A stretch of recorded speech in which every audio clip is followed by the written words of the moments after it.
Tại một khu rừng được phủ đầy bởi tuyết, cô gái xinh đẹp da trắng như tuyết kia là Sơ Hạ. Cô đang phải bỏ chạy bởi tiếng chân càng gần của người đàn ông dần tiến lại gần khiến cho cô cảm thấy rất hoảng sợ.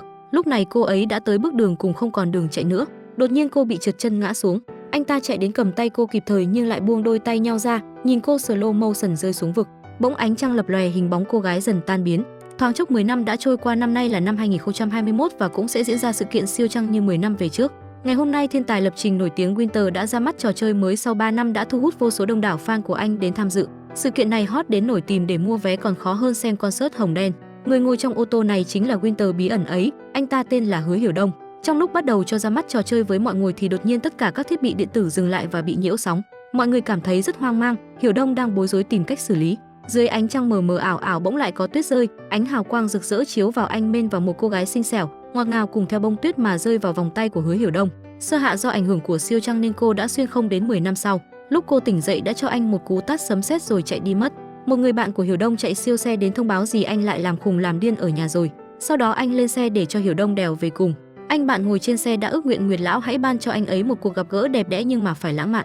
Lời ước liền linh nghiệm, bỗng ánh trăng trên trời đột nhiên nhập nhòe. Sơ Hạ đang đi bộ trên đường không nhớ ra chuyện gì cũng đột nhiên biến vào trong xe của Hiểu Đông. Điện thoại và những thiết bị của anh cũng bị chập chờn giống như buổi ra mắt lúc vừa nãy.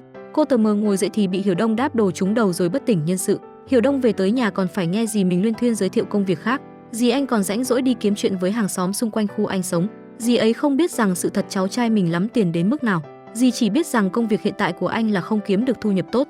Nếu không mà cãi nhau đối lý thì dì sẽ chạy giáo án than thân trách phận, kể khổ khi phải nuôi Hiểu Đông lúc ba mẹ anh đã mất. Dù không muốn nên anh toàn phải nói dối cho qua, nói dối là giả nhưng đi làm theo lời dì thì phải là thật. Lúc dì ấy đi về, Hiểu Đông lại dẫn bạn vào phòng của mình. Đứng trước tủ quần áo, anh chỉ cần vừng ơi mở ra, cánh cửa tự mở rất chi là VIP slip. Từ sau cánh tủ quần áo đó đi vào bên trong là một căn phòng bí mật mà mọi chàng trai đều ao ước. Anh đã lợi dụng kết cấu đặc thù của căn nhà này và tự cải tạo thành một không gian bí mật không bao giờ được bật mí. Anh hoàn toàn có thể nói với dì anh không phải là con đỗ nghèo khỉ như dì tưởng tượng, cũng không thèm nói đến xe người bạn đang lái cũng là của anh. Hiểu Đông vẫn giấu giếm thân phận đại thần Winter lắm tiền nhiều của. Sáng hôm sau, một cô gái trên tay đang cầm hộp quà đi tới phòng làm việc của bạn trai mình nhưng anh ấy lại không ở đó. Cô gái này tên là Tần Duyệt. Trợ lý thấy cô ấy ngồi ở ghế làm việc liền đi giật quyển sách lại. Mặt thì rất chi là ô dề vì không thích có sự hiện diện của cô ấy ở đây. Anh này ảnh trợ lý mà ảnh da rẻ dễ sợ. Lúc này Sơ Hạ nằm ở trên ô tô của Hiểu Đông giờ tờ mờ tỉnh dậy. Cô đi nhìn mọi thứ xung quanh rất lạ lẫm. Đột nhiên Sơ Hạ thấy người ta đang chiên bánh rán. Đây là món mà cô ấy thích ăn nên cô liền chạy tới. Đột nhiên cô lại biến về chỗ của Hiểu Đông đúng lúc anh đang tắm nữa mới quải đạn. Sơ Hạ chạy ra và kéo rơi cả cái nắm cửa. Trường hợp ảo ma Canada này khiến anh ấy vô cùng hoảng hốt. Sau đó Hiểu Đông lôi cô ấy ra sofa chỉ thẳng vào mặt Sơ Hạ, tức giận hỏi cô ấy là ai, và cùng đó hàng vạn câu hỏi vì sao đưa cô tới. Xong cô ấy lại hỏi ngược lại anh, bởi ta nói con gái là một thứ gì đó vĩ mô vô cùng mà khoa học không thể giải thích được. Thật ra thì hai người cũng không hiểu chuyện gì đang xảy ra. Cô liền đi ra ngoài nhưng cứ đi đến chỗ bán bánh rán là lại bị dịch chuyển về nhà Hiểu Đông. Lần này anh ấy đưa cho cô một con robot nhỏ để cô mang bên người. Nó tuy nhỏ nhưng có võ, nó có thể kiểm định được những lời nói là thật hay dối. Sơ Hạ lại đi ra ngoài rồi lại biến về nhà Hiểu Đông. Lúc thì anh ấy đang đánh răng, đang ăn sáng, giờ thì mệt rồi đếch thèm đi một mình nữa mà liền kéo anh ấy đi ra ngoài kiểm chứng cùng mình. Nhưng lần này lại khác, khi bước cùng Hiểu Đông ra đó thì Sơ Hạ lại không bị dịch chuyển về nhà anh nữa. Anh ấy lại càng không tin những lời cô ấy nói, còn tưởng rằng cô ấy là ma. Lên xe sau khi robot trí tuệ nhân tạo của Hiểu Đông phân tích thì cụ thể túm cái gọn lại là Sơ Hạ chỉ có thể di chuyển xung quanh Hiểu Đông. Nếu như anh vượt quá khoảng cách nhất định thì cô ấy lại bị kéo về phía anh. Ở bên này, bạn gái của Tuyên Hòa đang tới tìm anh là một giám đốc của công ty mạng. Anh ấy đang dạy các bạn sinh viên ở đây, anh chọn dạy học ở ngoài trời. Vì đề tài tiết học tự chọn ngày hôm nay là những khả năng vô hạn mà công nghệ internet đời mới có thể đem tới cho truyền thông. Tần Diệp ngồi ngắm nhìn anh giảng dạy đến khi kết thúc buổi học, cô ấy đứng dậy hỏi Tuyên Hòa, nếu hôm nay là sinh nhật của bạn gái thì anh sẽ chọn khung cảnh như thế nào để tổ chức cùng cô ấy. Anh trầm ngâm suy tư nhìn xuống, thì các bạn học sinh ở đây lại hỏi anh ấy có bạn gái chưa thì anh lại trả lời là chưa. Đi về còn bỏ mặc cô ấy ở lại khiến cho cô ấy cảm thấy rất tủi thân. Hôm nay là sinh nhật cô ấy, chiếc bánh kem cũng đã hư, bởi ta nói nơi lạnh nhất không phải là Bắc Cực mà là nơi không có lòng người. Lúc này Sơ Hạ và Hiểu Đông đang ngồi trong xe di chuyển đi đâu đó. Thấy cô ấy cứ ngồi không yên, tay cứ xoay xoay nên anh đòi lại. Sau đó anh gọi trí tuệ nhân tạo tiến hành phân tích Sơ Hạ thì biết khoảng cách của hai người đang rút ngắn lại. Có nghĩa là hai người lúc nào cũng phải ở bên cạnh nhau. Nghe xong cả hai đều rất chỉ biết cảm thấy u là trời. Tần Diệp về nhà thì bất ngờ thấy bạn trai mình đang chờ ở đây. Cô vui mừng chạy đến, niềm vui liền phải bị dập tắt khi anh ta đưa cho cô một bản gia hạn hợp đồng mới. Còn nói là quà sinh nhật của cô, mặt Tần Duyệt biến sắc kiểu vậy là vui dữ chưa. Bề ngoài của Tuyên Hòa rất điềm tĩnh và nội tâm nhưng bên trong nước mắt là biển rộng. Khi mà 10 năm trước Sơ Hạ vợ chưa cưới của anh đột nhiên lại mất tích, chắc có lẽ vì cái bóng tình cảm dành cho cô ấy quá lớn nên bây giờ anh đối xử rất lạnh lùng với Tần Duyệt. Chuyện tình yêu của anh và cô ấy chỉ đơn giản là vì công việc, anh cần sự hậu thuẫn từ Tần Duyệt. Khi cô nhắc đến bạn gái cũ của anh nên liền rời đi ngay lập tức. Bên này Hiểu Đông đang ở công ty công nghệ Diệu Dương mà dì anh ấy đã giới thiệu vào đây làm. Tổ trưởng tổ dự án Châu Tuế, sếp tương lai của Hiểu Đông mọi người đều gọi là anh Toái. Đang định đưa anh vào công ty thì chợt thấy có cô gái đi. Theo sau hỏi đó là ai thì một người trả lời là bạn học, người còn lại thì bảo là em họ, khiến cho anh Toái cũng cạn lời. Anh Toái đưa Hiểu Đông đi giới thiệu với từng người và phân công việc, ai cũng đều nhiệt liệt chào mừng anh. Mấy người con trai ở đây khi thấy Sơ Hạ thì con ngươi mắt liền to hết cỡ, ngắm nhìn hết sảy con bà Bảy bởi vẻ xinh đẹp của cô. Thấy cô ấy ngồi một mình nên Hiểu Đông đã đưa một chiếc điện thoại cho cô ấy xem và luôn nhắc nhở cô không được để lộ sự đặc biệt. Buổi tối khi vừa về tới nhà thì bạn của anh lại ghé chơi. Anh liền đưa cô vào trong phòng rồi chạy ra mở cửa cho bạn mình. Phản ứng của anh ấy rất nghi ngờ Hiểu Đông khi mà cứ sơ hở đuổi anh ta về. Khi hai người ngồi ăn, Hiểu Đông đã kể hết mọi chuyện cho bạn mình nghe nhưng lại không cho gặp Sơ Hạ. Cô ấy ngồi bên trong nghe có mùi thơm nên cũng đói bụng. Cô loay hoay tìm khắp phòng Hiểu Đông tìm xem có gì ăn không. Bên ngoài Hiểu Đông thì đang nâng bia cùng bạn. Người bạn đó luôn muốn gặp Sơ Hạ. Khi anh ta nghe Hiểu Đông kể, ở trong phòng cô bất cẩn gây ra tiếng động mạnh, bên ngoài cũng nghe thấy nên cậu bạn định chạy vào xem. Hiểu Đông hết cách liền vác bổng anh ta lên vai đem đuổi ra ngoài. Sơ Hạ trong phòng chạy tán loạn bên trong, không may bị cánh tủ kẹp vào tay. Cho đến lúc Hiểu Đông chạy vào ra hiệu lệnh mở cả cánh tủ đó ra cô mới thoát nạn. Sau đó anh liền đưa cô đến căn phòng bí mật mà mọi đứa con trai đều ao ước của mình. Khi vào trong, Hiểu Đông đã giao nhiệm vụ cho robot kiểm tra thân phận của cô, nhưng máy luôn quét hình thất bại, ghi âm giọng nói cũng thất bại. Chúng là trí tuệ nhân tạo siêu cấp VIP Pro Max do anh tạo ra. Nếu không dò ra được gì thì chứng tỏ thực sự hết cách rồi. Cô ấy bắt anh kiểm tra tiếp nhưng anh không thèm nghe thì đột nhiên tất cả mọi thứ lại bị nhiễu sóng. Anh hoảng hốt với sự kiện ảo Malazada này, đến cả trí tuệ nhân tạo cũng không nhận định được đang xảy ra vấn đề gì. Lúc này Hiểu Đông mới nhận thấy khi cô ấy không cảm chế được cảm xúc thì sẽ ảnh hưởng đến từ trường xung quanh nên anh liền trấn an cô. Anh đi vài vòng đưa tay lên cằm rất là da dẻ cool boy, ngẫm nghĩ nhớ lại mọi chuyện kỳ lạ xảy ra nên anh đã nhờ trí tuệ nhân tạo thu thập toàn bộ các tin tức về siêu trang. Lúc này Sơ Hạ cũng đã lăn ra ghế ngủ, Hiểu Đông vẫn đang ngồi kiểm tra. Khi anh mở điện thoại ra xem thì thấy cô ấy đã gửi tin nhắn cho đại thần Winter mà người ấy lại chính là anh đây. Cô đã viết từ khi ngồi ở văn phòng làm việc của anh. Sơ Hạ viết trên đó rằng cô không nhớ được tên của mình, cũng không biết tại sao lại xuất hiện ở đây, nhưng cái cảm giác một mình ở một thế giới hoàn toàn xa lạ. Sơ Hạ lại không biết có thể giống như mọi người ở đây tìm được cuộc đời thực sự thuộc về bản thân mình hay không. Khi đọc xong tin nhắn, Hiểu Đông lùi ghế lại tới gần cô với tay ra định chạm vào khuôn mặt bạch tuyết ấy thì cô tỉnh dậy khiến anh giật mình ngã vào người cô. Anh liền dõng dạc rủ ngày mai cùng nhau đi dạo, biết đâu sẽ gặp người quen. Đến giờ đi ngủ anh ấy đẩy Sơ Hạ ra sofa để nằm, còn anh thì ngủ ở trên giường chăn êm nệm ấm của mình. Lúc này Tần Duyệt đang tự tay thắp ngọn nến cùng những món ăn trên bàn đợi bạn trai đến tổ chức sinh nhật cùng, rất chi là lãng mạn. Tiếng gõ cửa vang lên, cô vui vẻ chạy ra mở cửa nhưng người đó lại là trợ lý của Tuyên Hòa, vì anh ấy có việc đột xuất không tới được. Anh đã nhờ trợ lý đưa túi quà đến để bù đắp, khiến cho cô không chỉ vui mà còn rất tức giận. Anh trợ lý còn ra rẻ ta đây sành điệu nhắc nhở cô không nên so sánh với bạn gái cũ của Tuyên Hòa. Mặc dù cô ấy đã mất tích 10 năm nhưng trong lòng sếp vẫn không ai có thể thay thế được anh ta. Đặt túi quà xuống đất rồi bỏ đi. Tần Duyệt tức giận đóng cửa lại định đáp đôi giày màu đỏ đang mang vứt đi thì nhớ lại ngày trước Tuyên Hòa thấy cô để ý đôi giày đó nên đã âm thầm mua cho cô. Bởi vậy biết rằng là red flag nhưng vẫn cứ phải đâm đầu vào. Tưởng chừng lúc này Hiểu Đông đã được yên tĩnh nhưng không được, lôi Sơ Hạ lại xuất hiện ở cạnh giường làm anh hồn vía phách lạc. Dường như là do cảm giác mệt mỏi của cô ấy tăng lên khiến cho khoảng cách của họ càng rút ngắn. Anh sắp xếp lại chỗ cho cô ấy để Sơ Hạ đứng trước giường ngủ trông như ma nữ giáng thế, nên anh cũng chẳng ngủ được đành phải để chiếc ghế sofa và giường gần cạnh nhau. Hiểu Đông đã để cho Sơ Hạ ngủ trên giường. Nằm một lúc đột nhiên bụng cô lại reo lên vì đói nên cô đành phải gọi anh dậy. Anh tức cái lòng ngực bật dậy, mặt chạm mặt với cô gái xinh đẹp này, bỗng dưng trong lòng anh cảm thấy rung động, liền đưa cô ấy đi ăn, bởi ta nói đẹp quyết định ý thức mà. Ở quán ăn một mình cô đá hết 4 bát cơm xong còn chê thịt gà ở đây không ngon. Đột nhiên cô nói ra những lời như một chuyên gia ẩm thực. Hiểu Đông hỏi rằng ngoài kỹ năng di chuyển tức thời thì còn năng lực gì khác không? Năng lực còn lại chắc là xinh đẹp, yêu kiều và đáng yêu quãi cả trưởng. Hai người sau đó lại cùng nhau đi dạo. Cô phát hiện thấy có tiếng mèo nên liền lần theo tiếng đó. Khi lên tới cô nhặt từng đứa vào trong hộp. Hiểu Đông đứng ở cạnh nhìn liền hỏi trong ký ức của cô có liên quan đến mèo không. Nghe xong cô rất suy, ngồi cạnh ổ mèo. Sơ Hạ nói rằng đến cả mèo con cũng là cả nhà ở cùng nhau, tôi lại là người cô đơn lạnh lẽo ở nơi này. Hiểu Đông hứa rằng sẽ giúp cô tìm lại được người nhà của mình và cũng sẽ giúp Sơ Hạ tìm lại bản thân. Cô liền cảm động rưng rưng nước mắt thì bỗng nhiên trời đổ mưa ngâu. Hai người vội lấy tấm bìa che cho tụi mèo rồi mới chạy về. Sấm sét ngang trời, bước chân của Sơ Hạ dẫm vào chiếc tờ rơi, trên đó là hình ảnh của cô mà Tuyên Hòa đã in ra để tìm kiếm. Bên này anh ta đang ngủ trên chiếc giường êm giấc thì giật mình tỉnh dậy gọi tên của Sơ Hạ. Người anh đổ vã mồ hôi, anh liền tới nhà Tần Duyệt thì thấy cô ấy đã uống rượu say nằm ngủ luôn trên ghế sofa. Tuyên Hòa liền mang chăn đắp rồi dọn dẹp lại sàn nhà, vừa cầm đôi giày lên thì Tần Duyệt nhắc tên anh. Càng lại gần thì cô ấy nói rằng đừng rời xa cô ấy. Mới 7 giờ sáng sớm, Sơ Hạ đã cuốn tờ giấy lại thành loa hét lớn vào tai khiến anh mên hú hồn thiên địa, giật mình tỉnh dậy trong giấc mộng đẹp. Vì hôm nay là thứ Bảy anh muốn ngủ thêm chút nữa nên liền tức giận mắng cô một trận. Anh kéo chân lại định ngủ tiếp thì cô ấy mang cả gáo nước đến dọa. Không may trời xui đất khiến anh lại tung chân ra và Innova vào gáo nước đổ thẳng vào mặt anh khiến anh tỉnh táo khoe cá tánh hơn bao giờ hết.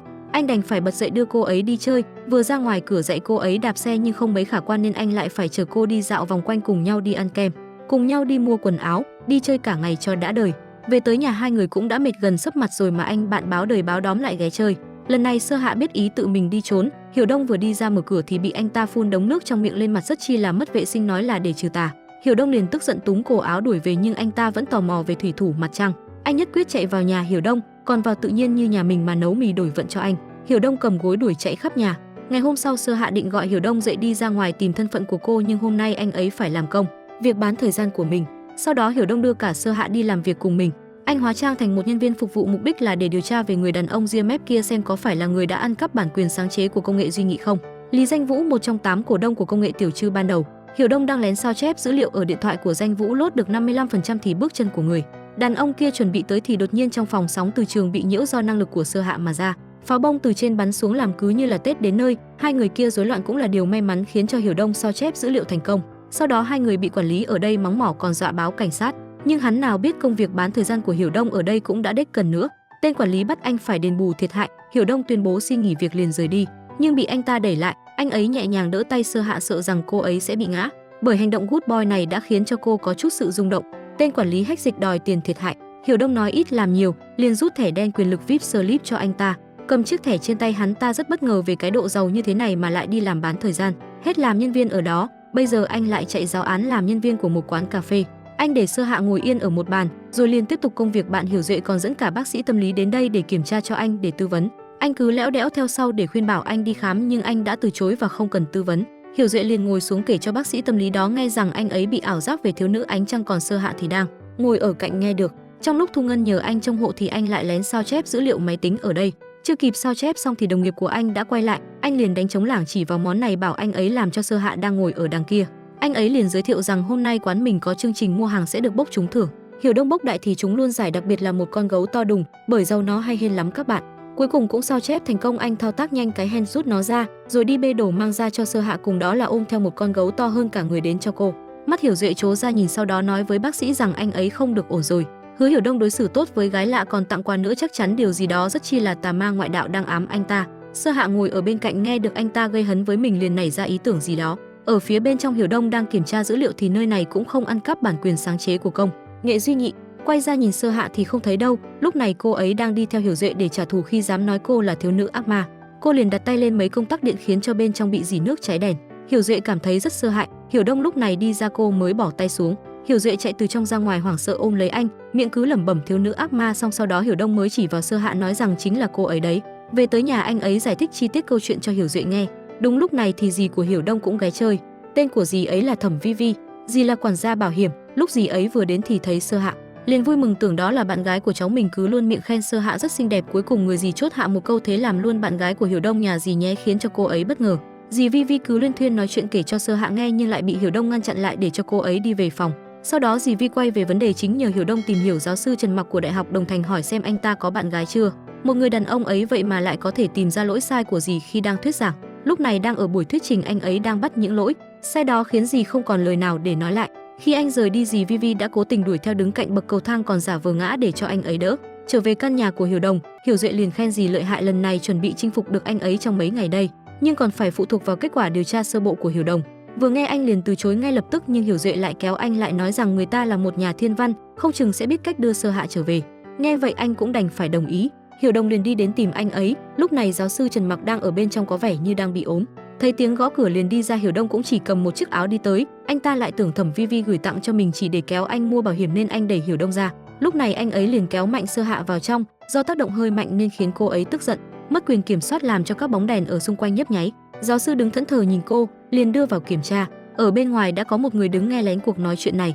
Buổi tối lúc này Hiểu Đông cũng đã về nhà, Sơ Hạ đã ngủ lúc nào không hay, trên tay còn cầm chiếc điện thoại. Anh liền lấy ra khỏi tay cô để vào trong game trận chiến thánh giả và vào nick của Winter để trả lời tin nhắn của Sơ Hạ. Trong thế giới xa lạ bạn phải tiếp tục cố gắng. Nếu cần giúp đỡ bất cứ điều gì bạn đều có thể nói với tôi, đó là những gì Hiểu Đông nhắn lại cho Sơn Hạ dưới tư cách là Winter. Đêm đến Tuyên Hòa đang nằm sung sướng như vua chúa cùng cô người yêu thì lại mơ về Sơ Hạ khiến anh giật mình tỉnh mộng, ảo thật đấy. Ngày hôm sau anh đã đến nhà bố mẹ Sơ Hạ để nói rằng mình muốn làm lễ tưởng niệm cho cô ấy. Nhưng bố mẹ cô ấy tin rằng con mình vẫn còn sống nên đã rất tức giận hất nước vào mặt anh ta. 10 năm trước Tuyên Hòa chính là người đã buông tay Sơ Hạ rơi xuống núi, nhưng không một ai biết tung tích của cô kể từ lúc đó. Lúc này Hiểu Đông đang đứng nói tâm sự cùng Hiểu Duệ về chuyện của bố mình 10 năm trước. Anh đã điều tra 8 công ty chỉ có công nghệ Diệu Dương có khả năng ăn cắp công nghệ của bố Hứa. 10 năm trước bố Hứa Hiểu Đông đã nghiên cứu phát triển một ứng dụng di động. Bố Hiểu Đông không chịu nổi áp lực dư luận lên cơn đau tim rồi rời bỏ thế gian. Sau khi công ty Tiểu Trư kiếm được món tiền lớn dựa vào hệ thống của bố mình thì công ty tách ra 8 cổ đông lớn này, mỗi người mở một công ty mới không qua lại với nhau. Sau khi anh điều tra từng công ty một, cuối cùng chỉ còn lại công ty công nghệ Diệu Dương này, mà người sáng lập công nghệ Diệu Dương tên là Triệu. Diệu Dương chính là người cuối cùng mà anh cần điều tra. Sơ Hạ vừa mới học được cách mua hàng online trên Shopee nên cô đã săn sale free ship nên đặt mua cả một đống đồ trong nhà bếp. Dựa vào giác quan thứ 6 của phụ nữ, Sơ Hạ cảm thấy những thứ này có ích với mình.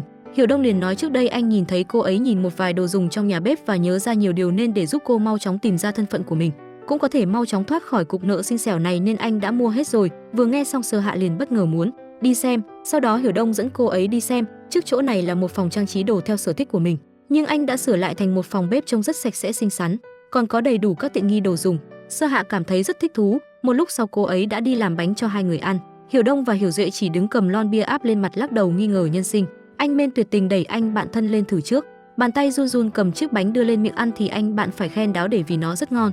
Hiểu Đông cũng lại ăn thử, quả thật là rất ngon. Bởi đừng đánh giá người khác qua vẻ bề ngoài mà, bề ngoài hơi ố dề nhưng mà tâm hồn ngon. Đột nhiên lúc này nữ streamer nổi tiếng Tần Duyệt tới tìm Hiểu Đông. Anh nhanh cái chân liền đi ra mở cửa cho cô gái xinh đẹp này. Sơ Hạ và Hiểu Duệ lén lút dõi theo cuộc trò chuyện này. Mục đích của Tần Duyệt tới đây là để nhờ vả anh ấy một việc. Ngày mai cô ấy có một buổi livestream vô cùng quan trọng, muốn nhờ anh ấy giám sát hậu trường giúp. Có vẻ anh cũng ưng cô gái xinh đẹp này nên đã đồng ý. Sơ Hạ thì đứng ở bên trong nhìn, cảm thấy hai người ngồi ngoài sofa này rất giống một cặp. Cô bên trong thả tim rất cute. Hiểu Duệ thì đứng làm bình luận viên, miệng cứ nói luyên tha luyên thuyên. Việc nhờ xong thì cô ấy cũng đi về, sau đó bị hai người chọc cho tức điên lên. Ngày hôm sau buổi live của Tần Duyệt và Tuyên Hòa đang chuẩn bị bắt đầu. Hôm nay cô ấy livestream buổi lễ tưởng niệm của Sơ Hạ giúp bạn trai của mình. Mặc dù là hôm trước Tuyên Hòa đã đến nhà bố mẹ Sơ Hạ xin phép nhưng hai bác đã không cho. Lúc này Hiểu Đông đang ngồi trước màn hình lớn để giám sát cho cô ấy. Sơ Hạ hỏi đó là nữ thần của anh à? Anh trả lời mình không có nữ thần. Cô ấy nói mình thì đã có nam thần chính là Winter.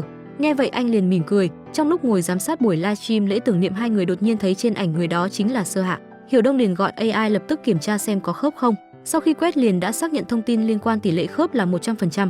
Hai người tức tốc liền chạy tới buổi livestream và ngắt luôn cả buổi live đó. Ở bên lễ tưởng niệm này mọi người đang nhốn nhào đi kiếm người xử lý vì đột nhiên livestream bị ngắt kết nối. Còn mình Tuyên Hòa đứng đây nhìn lên di ảnh của Sơ Hạ. Anh ta nghĩ rằng sau buổi lễ này tất cả những bí mật 10 năm trước sẽ chính thức kết thúc. 10 năm qua anh ta không ngừng mơ thấy ác mộng, lần nào cũng là bên vách núi. Lúc anh quay lưng về phía sau thì thật là sụp dai khi nhìn thấy Sơ Hạ, nhưng cô lại không nhận ra anh ta là ai. Tuyên Hòa liền chạy ra kéo tay cô.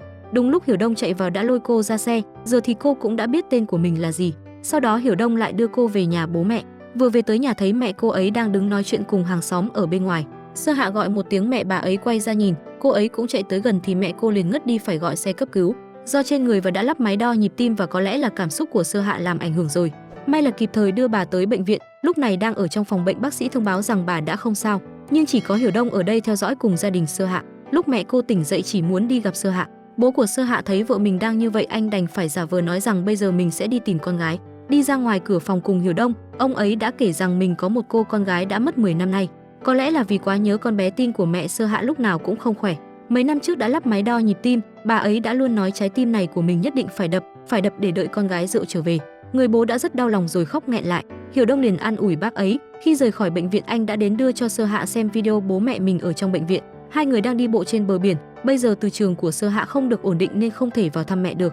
Hiểu Đông ra hiệu lệnh cho AI lôi hết tin tức của cô ấy ra ngay. Họ tên đầy đủ là Lôi. Sơ Hạ là người của thành phố này, mất tích vào năm 22 tuổi. Sau khi rời khỏi nhà vào ban đêm để gặp người nào đó thì đã mất tích tới tận bây giờ. Hiện tại cô hoàn toàn không nhớ gì cả. Bây giờ đã tìm được gia đình nhưng lại không được gặp nhau, thế gian thật trớ trêu. Hiểu Đông liền nhớ tới giáo sư Trần nên rủ cô cùng đi tới đó nhờ giúp đỡ. Vừa gặp giáo sư đã bảo Sơ Hạ lúc nào cũng phải hạ cái tôi xuống, bình tĩnh, cần trô cảm xúc, đừng nên nóng giận. Vừa nghe xong thì cô liền làm bóng đèn chập chờn khiến hai ông anh liền rén. Có một tên nào đó đứng ngay cửa nghe lén chuyện này. Cô tới đây từ 10 năm về trước, giáo sư Trần đã kiểm tra được năng lượng từ trường cô rất giống với nguồn năng lượng mà ông tìm thấy được vào 10 năm trước. Nhưng lý do ông mất trí nhớ thì ông không thể biết được. Với bộ óc thiên tài của mình thì giáo sư Trần cảm thấy bản thân có thể chế tạo được thiết bị kìm hãm năng lượng từ trường này của cô lại. Khi mang thiết bị này trên người thì cô có thể cách xa Hiểu Đông. Nhưng mà nghiên cứu này cần có số tiền lớn mà hiện giờ phòng thí nghiệm của ông đang thiếu hụt tài chính. Nghe xong thì Sơ Hạ cũng phải tìm cách để make money, kiếm thêm tài chính. Lúc này hai người đang ở trên tầng thượng, Sơ Hạ cứ đứng nhún nhảy là khùng làm điên. Hiểu Đông bảo cô hãy nhảy từ trên cao xuống, cô cũng định nghe theo anh nhảy xuống thật. Nhìn thấy cái sự vô tri của cô, anh ấy vội vào chạy ra kéo cô lại. Xong rồi cô lại chạy từ xa phi vào người anh để cả hai ngã lăn xuống. Sau đó Hiểu Đông đi ngồi xếp những mảnh đen trắng này thành hình mã QR. Còn một mảnh cuối cùng anh gọi Sơ Hạ ra ghép và đưa điện thoại cho cô ấy quét. Cái máy đó đã quét được ra tên của Sơ Hạ. Cô đã rất bất ngờ với giáo án trí tuệ này. Đây là một trong những trò chơi mà bố thường xuyên chơi cùng với anh lúc nhỏ, gọi là trò chơi tô màu mã QR. Sau đó hai người bắt tay với nhau. Đang ăn tối thì nhận được thông tin mẹ Sơ Hạ đã ra viện. Cô ấy muốn đến gặp mẹ nhưng khi đến thì chỉ có thể đứng từ xa. Nhìn thấy bố đang dìu mẹ lên bậc thang mà đèn điện thì đã tắt, sợ bậc thang bị tối nên Sơ Hạ đã dùng kỹ năng của mình chạm vào cột điện thắp sáng những bóng đèn lên. Đột nhiên cô nhớ về nhỏ ngồi ở cầu thang này khóc nhè, bố cô đã chạy đến dỗ dành. Sau đó còn sơn lại những bậc thang này thành màu cầu vồng. Đang đứng nhìn bố mẹ vào nhà thì giáo sư Trần gọi đến cho Hiểu Đông hỏi Sơ Hạ đâu. Anh liền đưa máy cho cô. Trần mặc thông báo cho cô ấy tin vui rằng phòng thí nghiệm đã nhận được một khoản tiền ủng hộ. Như vậy là giáo sư Trần đây có thể nghiên cứu thiết bị làm sao để kiểm soát năng lượng của cô rồi. Sơ Hạ nghe liền mỉm cười vui vẻ. Nguồn cơ của số tiền đó là vào 6 giờ trước, Hiểu Đông đã âm thầm nhờ Hiểu Duệ đến chuyển tiền quyên góp cho phòng nghiên cứu 10 triệu rác. Sau khi giáo sư ký hợp đồng quyên góp xong, đột nhiên có một người đàn ông chạy tới nói với Trần Mặc về chuyện cô gái dịch chuyển từ 10 năm trước đến nay. Cái tên tóc xoăn con sâu, đeo kính cận, mặt đăm chiêu đê tiện này chính là người đã nghe lén cuộc trò chuyện của giáo sư cùng Sơ Hạ. Khi tới đây và biết được bí mật, hắn ta nói rằng cảm thấy đây là cơ hội nghìn năm có một. Đưa cô gái ấy ra để nghiên cứu sẽ là bước tiến trọng đại trong lịch sử nền khoa học nhân loại. Ý hắn ta là muốn dùng Sơ Hạ để thí nghiệm, thật là một người không có tình người và rất vô nhân đạo. Giáo sư Trần nghe xong liền phản đối điều này.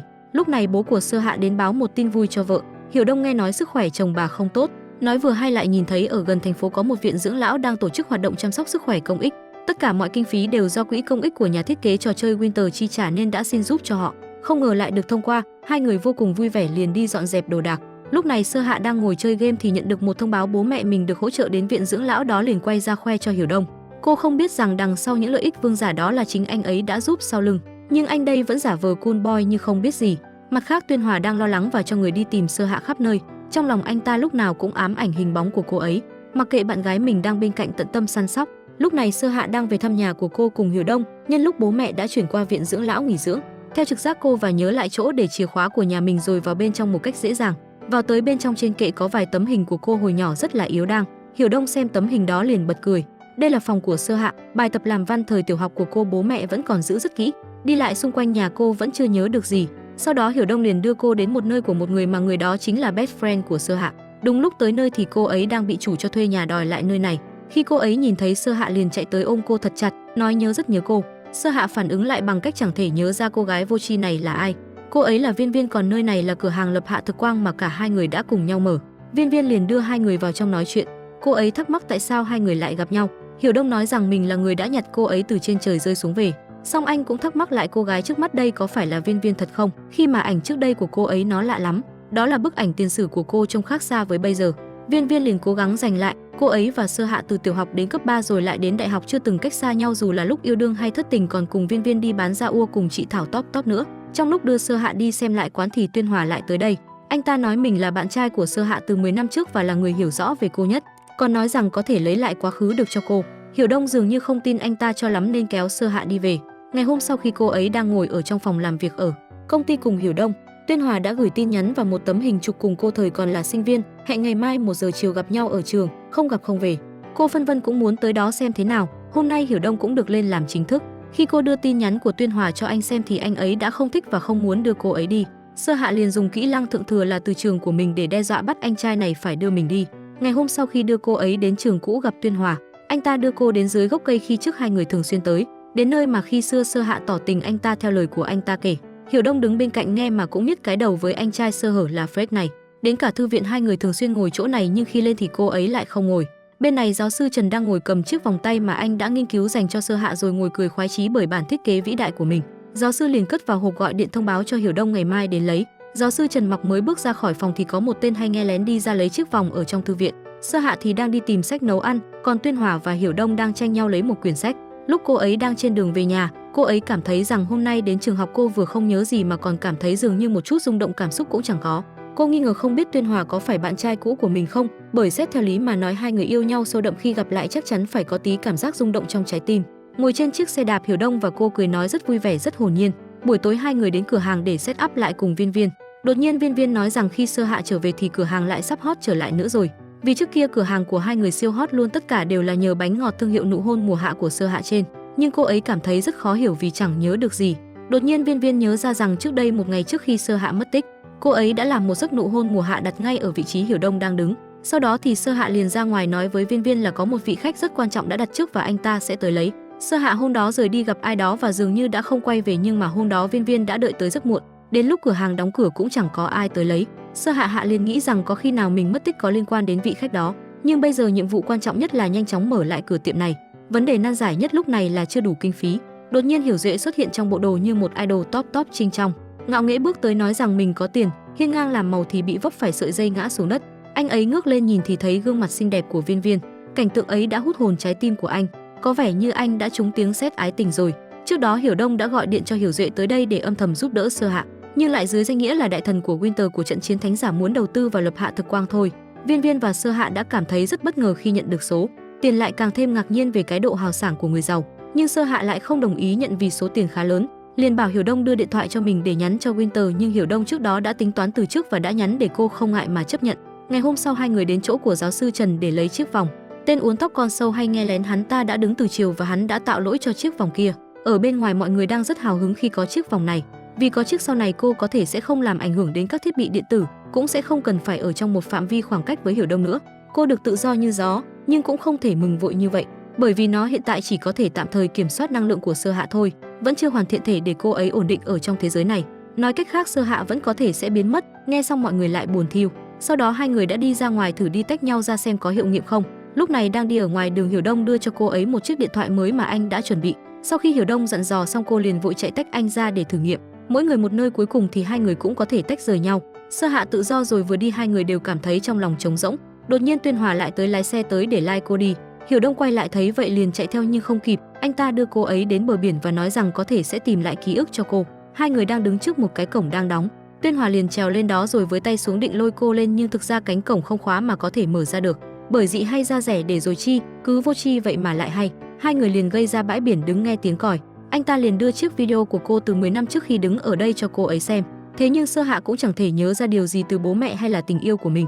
Tuyên Hòa liền nói những lời ám muội với cô, thêm vào đó là những lời đường mật, định hôn cô thì Viên Viên gọi tới khiến Tuyên Hòa quê tập 2. Buổi tối hội Viên Viên đang ở cửa hàng mở party chào mừng Sơ Hạ trở về. Sơ Hạ bây giờ cũng mới cùng Tuyên Hòa trở về. Viên Viên liền chạy ra hỏi cô ấy có phải hôm nay đã đi gặp Tuyên Hòa rồi có nhớ ra gì không, và khuyên Sơ Hạ rằng những chuyện đã qua nếu như không nhớ được thì đừng nghĩ đến nữa. Sơ Hạ cũng có thể bớt tiếp xúc với tên Tuyên Hòa. Ở bên cạnh Hiểu Duệ và Hiểu Đông thì đang nô đùa với nhau. Hiểu Duệ không chịu nhặt đồ cho anh nên Sơ Hạ đã đi ra giúp cô trèo lên cầu thang cùng anh. Hai người nhìn nhau say đắm. Ngày hôm sau mới 4 giờ sáng, Sơ Hạ đã đặt báo thức chuông reo khắp nhà khiến cho giấc ngủ của Hiểu Đông không thể yên giấc nồng. Gọi tên cô ấy tắt đi nhưng cô đã ra ngoài từ sớm rồi. Vì hôm nay cửa hàng bắt đầu khai trương trở lại nên cô phải dậy sớm đi chuẩn bị. Mới 4 rưỡi sáng cô ấy đã bắt anh phải ăn sáng rất chi là healthy và 3 lần. Lúc này Hiểu Duệ cầm một bó hoa to đùng đứng trước mặt Viên Viên. Cô ấy đang phải kéo một chiếc xe bột mì rất nặng, không may lăn bánh đè vào chân Hiểu Duệ. Anh vì liêm sĩ nên không dám kêu đau, sau đó đi ra sức đẩy hộ chiếc xe đó nhưng mãi không được. Ở lập Hạ Thực Quang vì đẩy mấy bao bột mì cho Viên Viên mà trên người anh giờ bám đầy bột trắng tinh khôi. Anh liền chạy vào nói mấy câu xến xúa với cô ấy mặc cho cô nghe rất chi mà mắc ói. Một ngày khai trương bắt đầu, hai cô gái đã thành công làm bánh nhưng bước ra cửa chào thì không có bóng dáng của khách nào, chạy ra thay đổi thêm khuyến mãi cũng không thấy vị khách nào đến cả. Xem đồng hồ đến tận 10 giờ rồi vẫn chưa có khách. Hai người liền chạy ra hẳn ngoài cổng để chào. Giờ Sơ Hạ mới thấy những người ở ngoài đường đang mặc đồng phục giống nhau lái xe nên cô thắc mắc.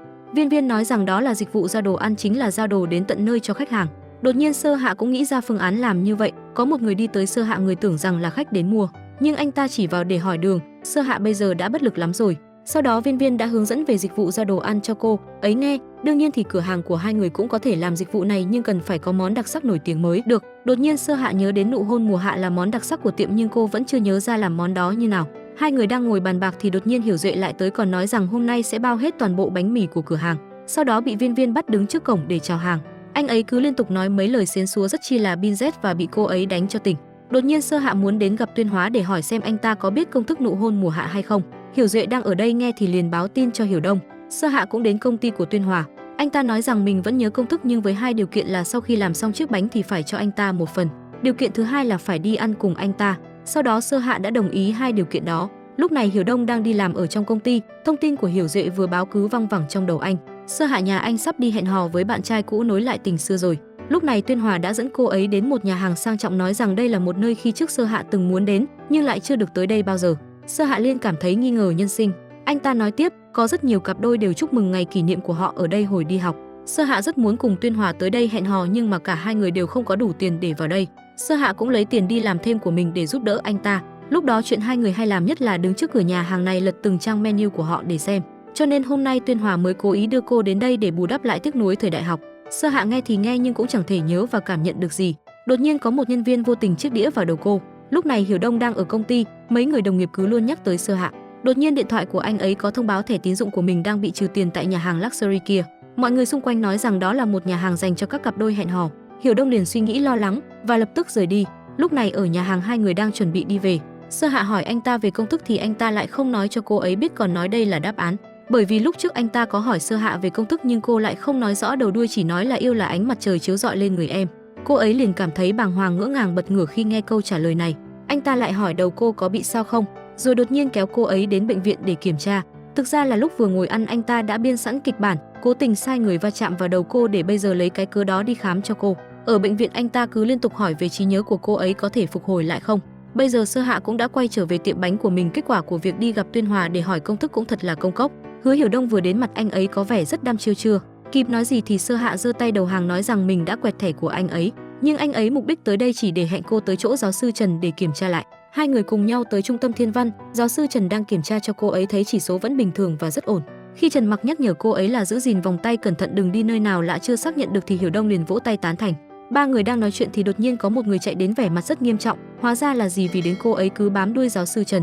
Bây giờ tất cả mọi người ở nơi này đều gọi chị ấy là sư mẫu, khi chị bước vào ai cũng hướng mắt về phía chị. Vừa vào đã thả thính giáo sư Trần rồi. Mấy người đang làm việc trong đây cũng vội chạy đi hết, sau đó Thẩm Vi cứ đi vòng quanh giáo sư để thẩm vấn. Sự mạnh bạo của cô khiến cho anh ấy sợ hãi mà chạy mất dép. Còn Hiểu Đông và Sơ Hạ sau đó đã về nhà. Cô ấy đang thử làm chiếc bánh nụ hôn mùa hạ cho Hiểu Đông thử nhưng chẳng ưng chiếc nào. Càng ăn càng thấy vị ngọt ngấy. Đột nhiên Sơ Hạ nảy ra ý nghĩ bảo anh ấy hôn cô một cái.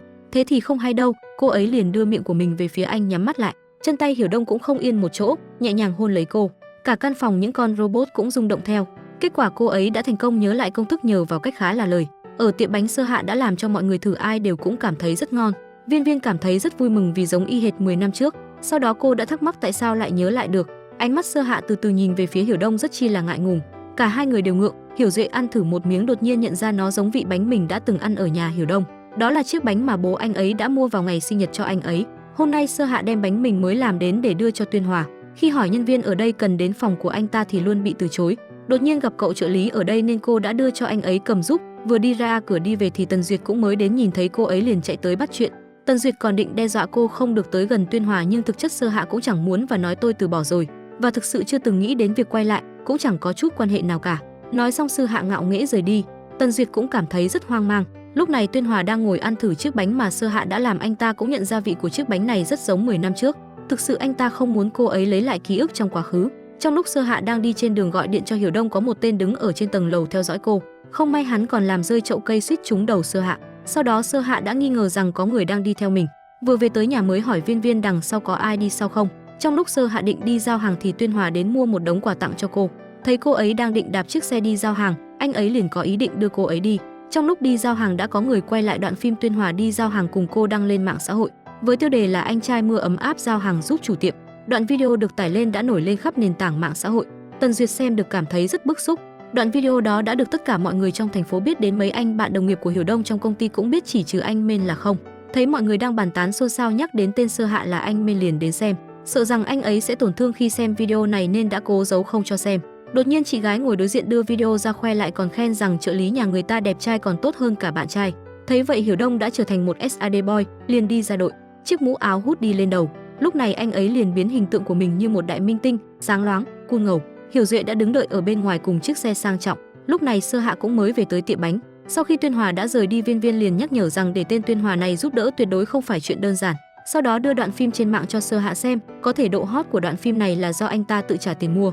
Lúc này người Hiểu Đông cũng đã lái xe tới cửa tiệm ăn bận cứ nhưng chồng quốc dân, tóc thì vuốt vuốt keo. Bảnh trai như vậy cũng chỉ có cửa để quét cửa hàng cho Sơ Hạ mà thôi. Lúc đang quét sàn miệng anh ấy cứ luôn nói mình không thích tên Tuyên Hòa cho lắm. Chắc là cũng thấy ghen mà. Rồi buổi tối anh ấy đã đợi đưa Sơ Hạ về. Thấy cô ấy cứ loay hoay mãi không cài được quai mũ, anh liền kéo cô ấy lại cài lại quai cho cô. khoảng cách rất chi là sát sàn sạt, hai người không ngại nhưng tôi xem tôi ngại đó. Lúc lên xe ngồi Hiểu Đông còn cố tình phóng xe giật giật để cho cô ấy ôm. Trong lúc Sơ Hạ đã ngủ, anh ấy đã ngồi giúp đỡ cô làm việc đỡ cực hơn. Anh đã lập một app dịch vụ trên mạng để giúp tiệm bánh phát triển. Sáng hôm sau khi đưa cho mọi người xem, anh nhận không ít sự khen ngợi từ Viên Viên. Anh ấy đã đặt tên người nghiên cứu phát triển là Đông Hạ, có nghĩa là Hiểu Đông và Sơ Hạ. Việc đó làm sao qua được đôi mắt nhìn thấu hồng trần của Viên Viên. Cô chỉ thẳng vào mặt khiến anh giật mình. Cái này là thiết kế của Hứa Hiểu Đông để lại lời nhắn kể về câu chuyện 10 năm trước và nụ hôn mùa hạ. Bây giờ Sơ Hạ không phải đi hỏi thăm từng người nữa, như vậy tiện biết bao nhiêu. Đột nhiên lúc này Tuyên Hòa gọi điện tới cho Sơ Hạ hỏi rằng có cần anh ta đưa đi giao hàng hay không. Nhưng Lập Hạ Thực Quang đã được cho ra chương trình ứng dụng mà Hiểu Đông đã tạo nên bây giờ cũng không cần lắm. Nghe xong thì tên trợ lý của anh ta liền lên ứng dụng kiểm tra xem, vẻ mặt Tuyên Hòa rất cay cú biến sắc. Anh ta liền gọi cho Tần Duyệt livestream về Lập Hạ Thực Quang. Lúc này cô ấy cũng đã tới trước cửa tiệm bánh và bắt đầu livestream. Viên Viên vừa đi ra cảm thấy rất bất ngờ và vui mừng. Trong buổi livestream, Tần Duyệt đã bịa đặt ra câu tự yến tình yêu cho Sơ Hạ, khiến Tuyên Hòa xem lại cảm thấy rất tức giận. Sau vài tin truyền thông đó, doanh thu tiệm bánh của Sơ Hạ tăng vọt đáng kể, mọi người đã tổ chức ăn mừng tại một nhà hàng. Đúng lúc Sơ Hạ và mọi người đi về thì Tuyên Hòa đã cầm bó hoa đến chúc mừng cô ấy, còn đưa cho cô ấy một chùm chìa khóa nhà, nói rằng đó là phòng cưới của cô và anh ta từ 10 năm trước, bảo cô về đó ở. Ngồi trên xe đi về cùng Hiểu Đông, đột nhiên hai người lại xảy ra cãi cọ nhau về việc khi nãy. Sơ Hạ liền bảo anh ấy dừng xe lại rồi bắt chiếc taxi khác đi. Bây giờ nhà Viên Viên cũng không thể đến ở được, cũng không muốn mặt dày về cùng Hiểu Đông nên đã quay về tiệm bánh của mình ngủ. Sơ Hạ đang nằm ở bên trong tiệm bánh, bỗng thấy bên ngoài có tiếng động khiến cho cô ấy sợ hãi. Bước chân của người đàn ông rón rén đi vào trong. Sơ Hạ liền lấy chăn trùm vào người hắn ta và đánh cho một trận. Sau khi bỏ chiếc chăn đó ra mới phát hiện rằng người đó chính là Hiểu Đông. Cô ấy liền đi nấu mì cho anh ấy ăn và dán băng cá nhân lên trán anh ấy. Bên ngoài đang mưa nên Hiểu Đông không về được nữa nên phải ngủ lại đây cùng Sơ Hạ. Hai người cùng nắm tay nhau nằm trên ghế sofa rồi ngủ thiếp đi. Sáng hôm sau, Tần Duyệt thấy Tuyên Hòa đưa khóa phòng cưới nên đã tới mắng cho anh ấy một trận. Lúc cô ấy rời bỏ đi về, anh ấy cũng chẳng quan tâm gì. Buổi tối Tần Duyệt đang đi trên đường thì có một người ngồi uống rượu ở ven đường. Anh ta thấy Tần Duyệt đi ngang, nhận ra cô ấy là idol giới trẻ nên cứ sấn sổ và đòi chụp ảnh và quấy nhiễu. Đột nhiên Tuyên Hòa xuất hiện như một vị thần cứu lấy cô. Mọi người xung quanh thì quay video lại đăng lên trên mạng xã hội. Anh ấy về nhà, anh ấy đã bị bố của mình khiển trách. Ngày hôm sau khi đang đi trên đường, Hiểu Đông nhớ lại chuyện trước đây của bố mình nên anh đã quyết định tới công ty Triệu Diệu Dương thay mặt anh Toái để tới đó sửa chữa lỗi. Khi đến đó thì anh phát hiện ra làm những việc này có nghĩa là đang ăn cắp bản quyền của người khác. Đột nhiên lúc này Triệu Diệu Dương xuất hiện, nhìn mặt ông ta càng khiến anh thêm nghi rằng chính là người này đã là người ngày xưa ăn cắp dữ liệu của bố mình. Ông ấy đi vào rảo bước một vòng kiểm tra. Lúc ông ấy rời đi, Hiểu Đông đã nhanh chóng ra lệnh cho AI nhân tạo đồng bộ nội dung công việc anh ấy đang làm. Đây là bằng chứng cho thấy công nghệ Diệu Dương đang ăn cắp. Bây giờ Hiểu Đông vô cùng nghi ngờ Triệu Diệu Dương chính là kẻ ăn cắp hệ thống mã nguồn của bố anh ấy. Sau khi làm việc xong, anh lại tới tiệm bánh của Sơ Hạ. Khi anh đang ngồi ở ngoài, Sơ Hạ ở bên trong làm bánh nhìn ra cô ấy lại nhớ đến nụ hôn với Hiểu Đông. Bị Viên Viên chơi trêu chọc nói đúng tim đen nên đỏ hết cả mặt. Buổi tối khi đóng cửa tiệm, Sơ Hạ đã tặng cho anh một chiếc bánh. Sau đó cô ấy còn bảo về nhà nấu mì cho anh ăn. Anh chợt nhớ đến hồi nhỏ lúc ngồi ăn mì cùng bố, anh chê mì của bố nấu không ngon nhưng bố lại bảo mẹ của anh lại thích ăn mì của bố nấu nhất. Mẹ anh ấy nói nấu mì bằng cả tình thương mới là món mì ngon nhất thế giới này. Sau này con lớn rồi cũng sẽ gặp được một người sẵn sàng nấu mì cho con, còn con cũng sẽ cam tâm tình nguyện ăn hết bát mì đó. Trở về thực tại, anh đứng nhìn Sơ Hạ trong lòng cảm thấy có lẽ anh ấy đã tìm được một người sẵn lòng với mình rồi. Anh định đi ra tỏ tình với cô ấy nhưng cứ bị mọi thứ xung quanh quấy rầy. Hết người giao bán thuốc chuột đến xe rác phá đám. Sáng hôm sau, cái người tóc xoăn con sâu đeo kính này đã tới tiệm bánh lén để vào trong quán một cục kích điện nhỏ. Hắn ta sau khi lén để vào đó xong liền rời đi. Đến lúc Sơ Hạ đi ra ngoài thì bị tiêu hao năng lượng ngất luôn tại chỗ. Bên phía hắn ta thì đang cầm 3 cục đèn phát lên những ánh đèn sắc màu hoa lá hẹ. Đó là khi cảm xúc của Sơ Hạ không được bình thường nó sẽ nhập nhòe như vậy. Anh ta có vẻ rất muốn hãm hại Sơ Hạ để làm thí nghiệm. Thấy cô ấy đang bị ngất, Hiểu Đông liền chạy từ bên trong ra bế cô ấy đến chỗ giáo sư Trần.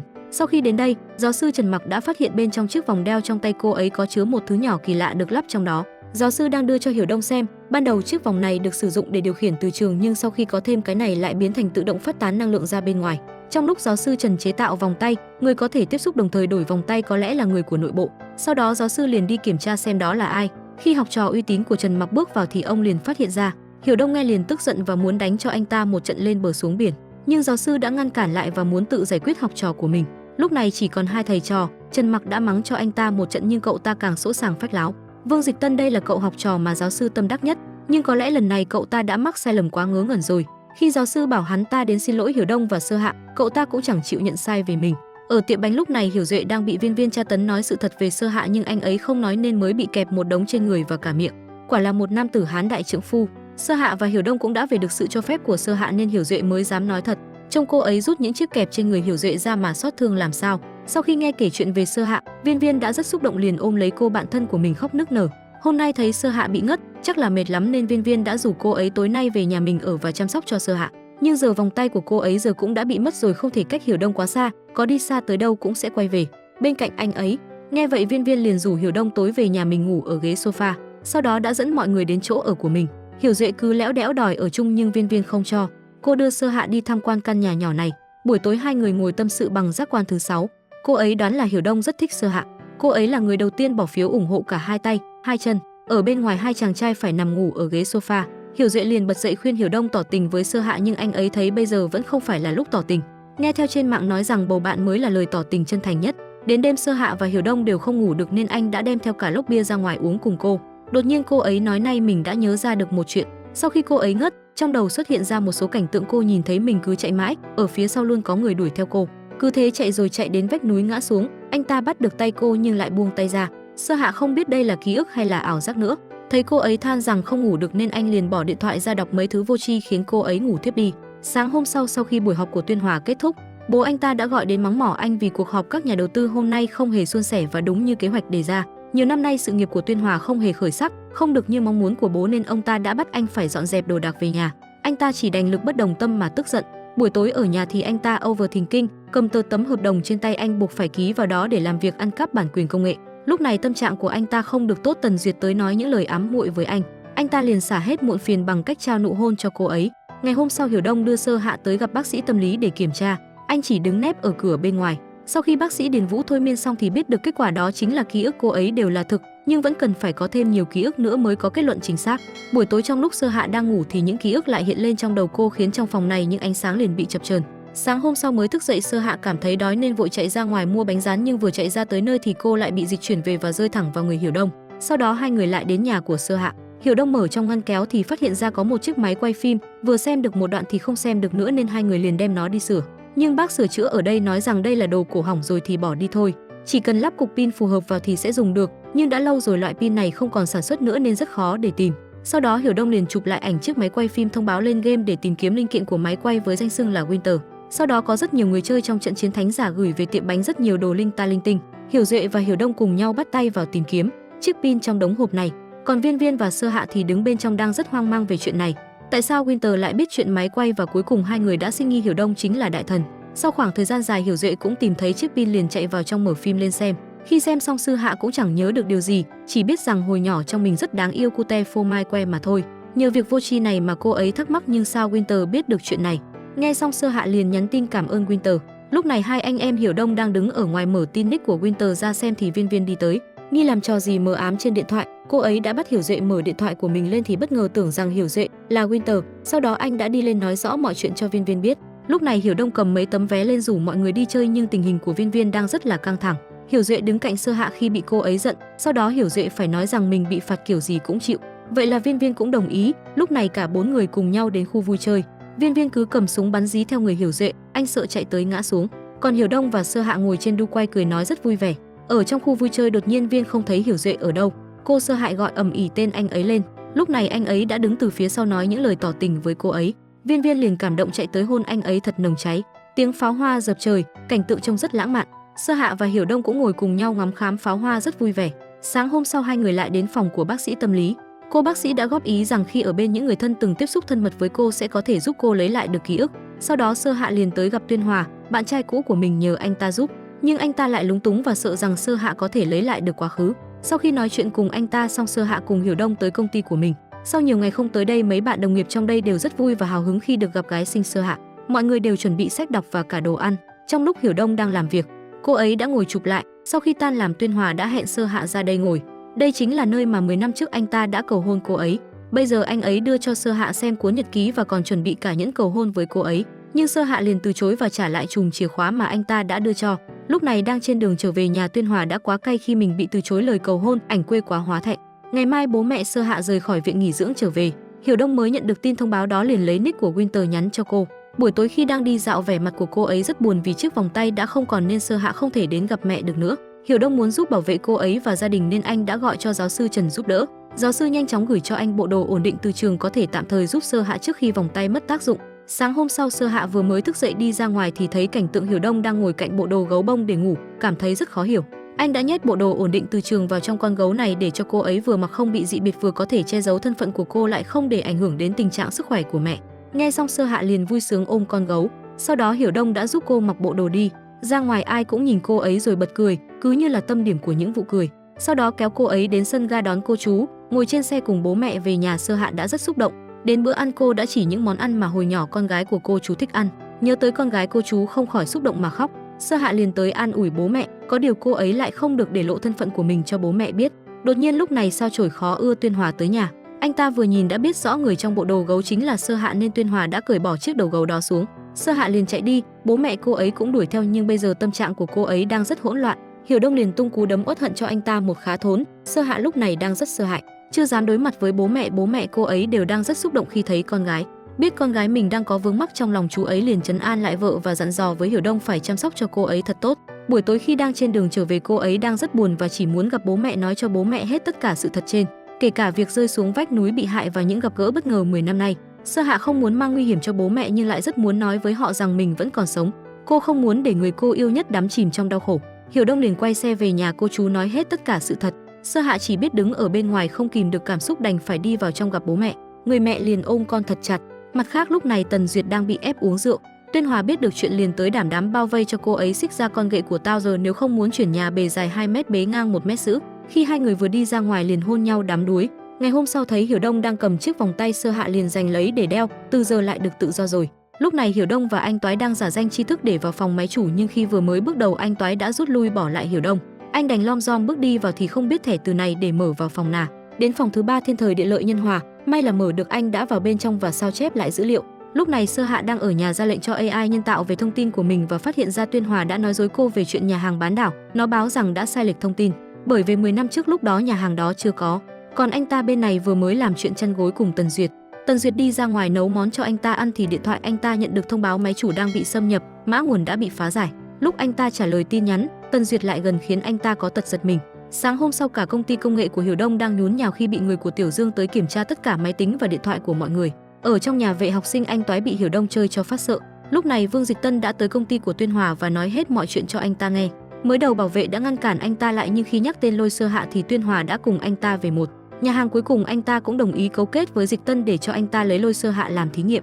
Lúc này cô ấy đang ngồi trang trí một ở tiệm bánh của mình thì đột nhiên có vài ký ức đang hiển hiện trong đầu cô và hình ảnh của Tuyên Hòa đang hiện trong ký ức của cô. Sơ Hạ liền bắt taxi chạy tới gặp bác sĩ tâm lý Điển Vũ. Trên đường đi cô ấy càng sinh nghi ngô ngày mình mất tích liên quan đến anh ta. Lúc này Tuyên Hòa cũng đang ngồi điều tra về sóng hấp dẫn. Tuyên Hòa lúc này đang rất lo lắng và tìm hiểu về sóng hấp dẫn. Anh ta liền gọi điện cho Sơ Hạ thì biết được cô ấy đang đi điều trị tâm lý. Điều này càng khiến anh ta lo sợ rằng Sơ Hạ sẽ nhớ lại tất cả mọi thứ. Anh ta đang chuẩn bị đến gặp Sơ Hạ thì Tần Duyệt đến và cô ấy biết rằng anh ta đang vội vàng đến gặp Lôi Sơ Hạ. Cô ấy đã rất tức giận liền tới tìm Vương Dịch Tân. Sơ Hạ đang ngồi kiểm tra ký ức với bác sĩ. Tuyên Hòa liền rót rèn đang tới đây để thăm dò. Anh ta còn cố gắng tiếp cận lấy lòng tin của Sơ Hạ khi biết cô ấy đang dần nhớ lại ký ức dựa vào lòng tin của bác sĩ. Và Sơ Hạ nên đã đồng ý để anh ta đưa Sơ Hạ đến ngọn núi. Nơi mà cô ấy đang nhắc đến cũng chính là nơi mà Tuyên Hòa đã buông tay cô ấy rơi xuống núi. Lúc này Hiểu Đông ở công ty mới nhận lại được điện thoại và bây giờ anh cũng mới nhận được tin nhắn của Sơ Hạ. Anh liền gọi cho cô ấy nhưng không được. Lúc lái xe anh liền gọi cho bác sĩ tâm lý hỏi thì biết được Sơ Hạ bây giờ đang đi cùng Tuyên Hòa tới ngọn núi phía sau trường Đại học Đồng Thành. Anh liền phóng xe hết ga hết số để nhanh tới đó. Bác sĩ tâm lý cũng linh cảm có cảm giác như sắp xảy ra chuyện gì đấy. Tuyên Hòa cũng đã đưa Sơ Hòa tới nơi đi vào trong khu rừng, tất cả những ký ức đều hiện ra trong đầu cô ấy. Hình ảnh cũng hiện lên giống 10 năm trước. Hiểu Đông lúc này cũng mới đến chạy được một đoạn thì nhặt được chiếc khăn của Sơ Hạ. Lúc này gần đi đến vách núi thì cô ấy cũng đã bắt đầu choáng váng và nhớ ra người khiến mình mất tích chính là Tuyên Hòa. Hiểu Đông vừa chạy tới thì cô ấy đột nhiên biến mất khi tỉnh dậy. Khi dậy thì cô đang nằm ở phòng của mình, thấy lịch trên bàn hiện tại chính là ngày trong quá khứ của cô ấy. Đi ra ngoài thì gặp bố mẹ, cô liền chạy ra ôm bố trong niềm vui sướng, nhưng trong lúc ăn cơm đột nhiên mẹ cô ấy lại nhắc đến Tuyên Hòa đã chuẩn bị xong phòng cưới cho mình. Thì ra Tuyên Hòa vẫn tồn tại trong khoảng thời gian này, lẽ nào mọi việc sẽ còn lặp lại và sẽ bị ngã xuống vực. Đột nhiên lúc này anh ta xuất hiện, cũng chính lúc này Sơ Hạ phát hiện ra công ty Tuyên Hòa đang làm đã ăn cắp sáng chế độc quyền của bố Hiểu Đông. Sau đó anh ta đã lôi Sơ Hạ vào phòng và nói đưa tài liệu gì đó cho anh ta. Đột nhiên anh ta có cuộc điện thoại nên rời đi ngay. Ở thế giới hiện tại Hiểu Đông đang đi tìm Sơ Hạ khắp nơi, đến cả trí tuệ AI cũng không định vị được. Còn Tuyên Hòa thì rất vui mừng khi Sơ Hạ biến mất. Ngày hôm sau Hiểu Duệ cùng Viên Viên đi tìm Sơ Hạ ở khắp nơi, còn Tuyên Hòa thì hạnh phúc bên Tần Duyệt ở bên này. Viên Viên đi tìm bạn thân của mình đến nỗi bị chấn thương ở chân. Hiểu Đông bây giờ cũng thân tàn ma dại, đau lòng đến tột cùng.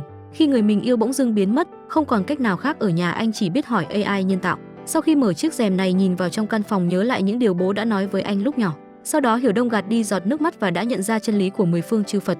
Sau đó anh liền ra lệnh cho Từ Jin lấy phòng chế tạo cửa hàng lập hạ nhà họ Lôi vào ngọn núi phía sau Đại học Đồng Thành để tham khảo. Ở quá khứ của Sơ Hạ, cô ấy đang ngồi canh giờ để mình không đi ra khỏi nhà. Lúc này bố cô ấy đã mang ra một đống tài liệu và đưa cho Sơ Hạ một túi hồ sơ của công nghệ tiểu trừ, đó chính là tài liệu mà Tuyên Hòa đến tìm kỳ lạ. Khi bỏ ra xem thì đây chính là bằng sáng chế của bố Hiểu Đông. Tuyên Hòa chính là người ăn trộm bản quyền sáng chế của Hứa Duy Nghị rồi giao cho công nghệ tiểu trừ. Anh ta quả thực có thứ mà công nghệ tiểu trừ muốn nhất, đó không phải là tài năng của anh mà là bản quyền sáng chế của Hứa Duy Nghị bị anh đánh cắp. Khi biết chuyện này xong cô không biết phải làm sao. Đột nhiên trên TV đang phát đưa tin kỹ sư IT thiên tài nổi tiếng Hứa Duy Nghị đang trong cơn nguy kịch. Khi nhìn giờ đồng hồ, cô ấy nhận ra mục đích vũ trụ cho mình gặp nhau rồi là vì để Sơ Hạ thay đổi quỹ đạo cứu Hứa Duy Nghị, ngăn bi kịch diễn ra. Thời gian lúc này đã là 8 giờ tối thứ 6 ngày 18 tháng 11. Sơ Hạ đã chạy ra ngoài đến tìm Duy Nghị. Ngoài trời tuyết đang rơi, tình tiết chạy lên núi y hệt như lúc trước. Khi Sơ Hạ chạy đến vách núi rồi ngã xuống, phòng thí nghiệm của Dịch Tân sau đó liền bị nổ tung. Sơ Hạ bằng cách thần kỳ nào đó mà lại xuất hiện trong nhà của Tuyên Hòa. Lúc này Hiểu Đông đang ngủ say ở trong phòng, các con robot đã liên tục thông báo đã kết nối được với Sơ Hạ cho anh ấy. Hiểu Đông liền bật dậy đi tìm vị trí của Sơ Hạ. Lúc này cô ấy đang ngồi ở cạnh bờ hồ trong vẻ mặt rất trầm ngâm lo lắng. Thấy Hiểu Đông đã tìm tới chỗ mình, cô liền chạy lấp ra thân cây, nhưng hình dáng cô cũng không thể rời khỏi ánh mắt của anh ấy được. Hiểu Đông đã phát hiện ra liền chạy tới ôm cô ấy. Anh ấy nói những lời ám muội với Sơ Hạ, dù hàng trăm triệu năm ánh sáng, hàng nghìn hàng vạn năm trốn nhân gian vũ trụ đều có thể đưa em đến bên cạnh anh. Sau đó Hiểu Đông đã tỏ tình với cô ấy. Nhưng vừa rồi ở nhà Tuyên Hòa, anh ta đã nói rằng cô chính là người đã lấy bằng sáng chế của Hứa Duy Nghị. Cô ấy đã cảm thấy rất hoang mang và bối rối, cho nên bây giờ cô ấy không dám chấp nhận lời tỏ tình của Hiểu Đông. Lúc này mọi người đã đưa cô ấy về tiệm bánh. Sơ Hạ đang cảm thấy rất có lỗi với Hiểu Đông, bảo cô về nhà nghỉ ngơi, nhưng cô ấy lại không về cùng anh ấy, nên Hiểu Đông bây giờ đã rất khó chịu trong lòng. Khi cô ấy không kể mình đã xảy ra chuyện gì.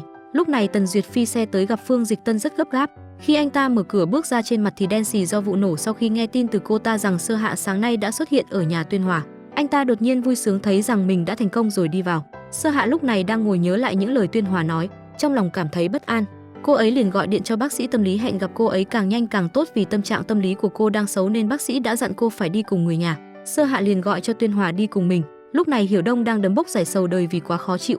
Khi anh bị Sơ Hạ từ chối, đúng lúc này anh nhận được cuộc gọi từ Hiểu Duệ báo cho anh biết rằng Sơ Hạ đang tới phòng tư vấn của bác sĩ Điền Vu. Khi tâm trạng của cô ấy lúc này đang rất buồn, Hiểu Đông liền chạy tới đó. Vừa đến thì gặp Sơ Hạ và Tuyên Hòa đang đi cầm ô che mưa cho nhau. Cô ấy mặc kệ Hiểu Đông đứng dưới trời mưa mà lạnh lùng đi vào gặp bác sĩ. Anh đã đợi cô ấy dưới trời mưa rất lâu. Đến lúc Sơ Hạ đã tư vấn xong, cô ấy vẫn không quên lo lắng cho Hiểu Đông, mượn một chiếc dù của bác sĩ đem ra cho anh ấy, nhưng anh ấy không lấy nên Tuyên Hòa liền kéo cô ra xe. Trong lòng Sơ Hạ vẫn cảm thấy không yên tâm nên đã quay lại che ô cho anh. Khi chạm vào tay anh thì cảm thấy rất nóng, sờ vào trán thì cảm thấy chắc chắn anh ấy bị sốt rồi. Anh định nói điều gì đó nhưng lại choáng váng mà ngất luôn lên vai của cô. Cô liền đưa anh vào bệnh viện. Tuy gần nhau trong gan tấc nhưng trong lòng họ xa cách tận chân trời. Về nhà, Viên Viên đang cùng Hiểu Duệ tình tứ một xíu thì lại bị Sơ Hạ bắt gặp. Sáng sớm tinh mơ mở cửa tiệm bánh thì Tần Duyệt tới cùng đám người quay livestream ăn nói xả lơ. Sơ Hạ liền đi ra đối đáp lại, bắt cô ta phải xin lỗi, nhưng Tần Duyệt lại đe dọa cô ấy vì đã lại gần Tuyên Hòa. Cô ta tức giận cầm tay Sơ Hạ, thấy chiếc vòng đeo tay báo tín hiệu.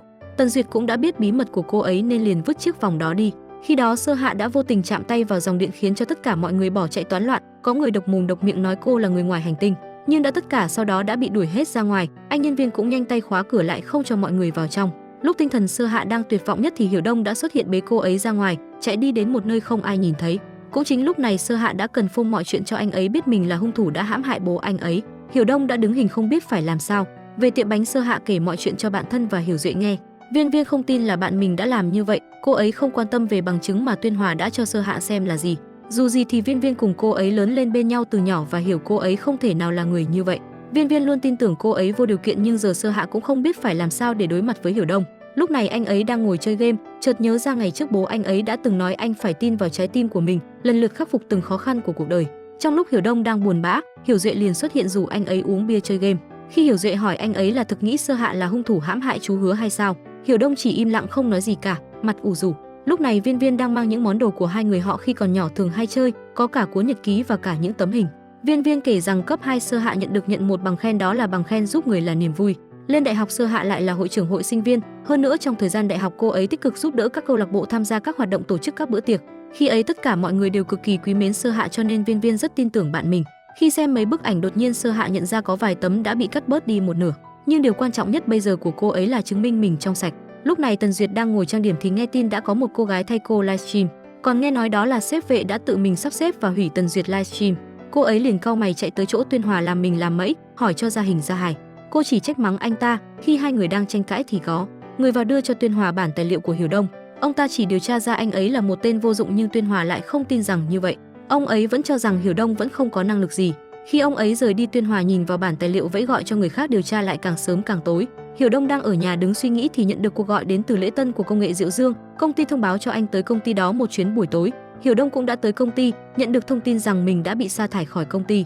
Đột nhiên Triệu Diệu Dương xuất hiện cầm theo chiếc gậy đánh golf, mặt vênh váo nhìn Hiểu Đông. Ngày hôm sau Hiểu Đông ngồi ở trên tầng thượng đang thả hồn, không biết rằng mình nên chọn con tim hay là nghe theo lý trí. Anh ấy lại ngồi xếp mã QR xong rồi rời đi. Lúc này ở tiệm bánh của Sơ Hạ đang bị một đám người chạy tới bao vây, cầm điện thoại quay cô ấy. Tra tấn tinh thần của Sơ Hạ, Hiểu Đông xuất hiện như một vị thần cầm vòi nước phun vào đám người họ, miệng liền chửi cho bọn họ một trận. Sau đó Hiểu Đông đưa cô rời đi khỏi đó. Bây giờ anh ấy đang cõng Sơ Hạ đi trên đường. Hiểu Đông đã nói rằng tin cô ấy không phải là người hãm hại bố mình. Cô ấy cũng đang cố gắng chứng minh rằng mình cũng không phải là người như vậy. Đột nhiên Hiểu Đông nghĩ ra một chuyện, liền cõng cô ấy chạy đi thật nhanh. Ngày hôm sau Sơ Hạ cùng mọi người hợp tác quay livestream, mục đích là để cho người biết rằng Sơ Hạ không phải là người ngoài hành tinh. Sau khi live xong, shipper đã gửi đến cho Sơ Hạ một bưu kiện. Đó là những bức ảnh của bố mẹ cô ấy và một đoạn video mà bố mẹ quay lại ở một quán bánh ngọt mà Sơ Hạ biết. Ở trong nhà Hiểu Đông lúc này đang có một đám người tới, lục tung đồ đạc trong nhà anh ấy lên. Các cô hàng xóm thấy nhà của Hiểu Đông đang mở toang hoang liền đi vào xem thử thì đám người đó chạy mất. Hiểu Đông đang lái xe được robot AI ở nhà thông báo có người đang đột nhập trong nhà. Xem lại camera giám sát thấy bọn họ đã đi nên anh liền đi tới gặp Triệu Diệu Dương. Buổi tối Hiểu Đông đã đi tới gặp và bắt ông ta phải nói cho mình biết về sự thật 10 năm trước.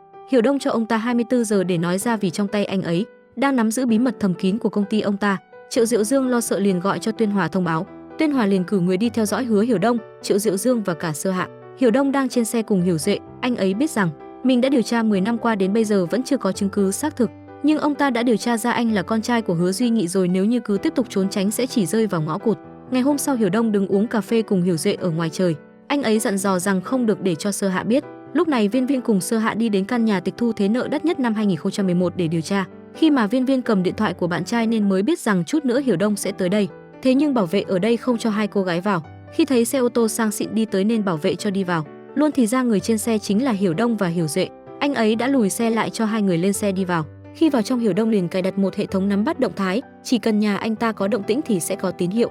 Buổi tối Hiểu Đông ngồi dưới gốc cây cổ thụ suy tư rất nhiều điều vì rất nhớ bố. Sơ Hạ liền đi ra an ủi anh ấy, chỉ cần không mất đi dũng khí đối mặt với tất cả khó khăn gì cũng có thể đánh bại được. Đột nhiên Hiểu Đông thấy câu nói của Sơ Hạ thấy quen thuộc, giống bà cô già tiểu tiên nữ trước đây cũng từng nói mấy câu cổ vũ anh tương tự như vậy. Nhiều năm trôi qua cũng đã mất liên lạc từ lâu, khi đó cũng không nhìn rõ mặt như nào. Lúc này thấy có sao chổi băng qua, Sơ Hạ liền chắp tay ước nguyện. Ban đêm bốn người họ đã ở cắm trại ở đây để ngủ, thế nhưng ở đây có rất nhiều muỗi. Hai cô gái ngủ trong lều sợ rằng hai người đó bị muỗi cắn nên hai chàng trai đã dâng hiến cánh tay của mình vào trong lều để bảo vệ bạn gái không bị muỗi cắn. Sáng hôm sau Triệu Diệu Dương cũng xuất hiện rồi nhưng hắn ta lại bị đám người của Tuyên Hòa bám đuổi. Thấy vậy Hiểu Đông liền chạy ra hỗ trợ Diệu Dương, thấy thanh niên nghĩa khí đã cứu mình một mạng nên đã nói ra sự thật. Ông biết rằng Sơ Hạ không phải là người ăn cắp bằng của Hứa Duy Nghị. Thật ra người lấy cắp là một cô gái tên là Cố Hiểu Kỳ. Khi nghe xong Hiểu Đông rất bất ngờ vì cô ấy chính là thư ký của bố anh.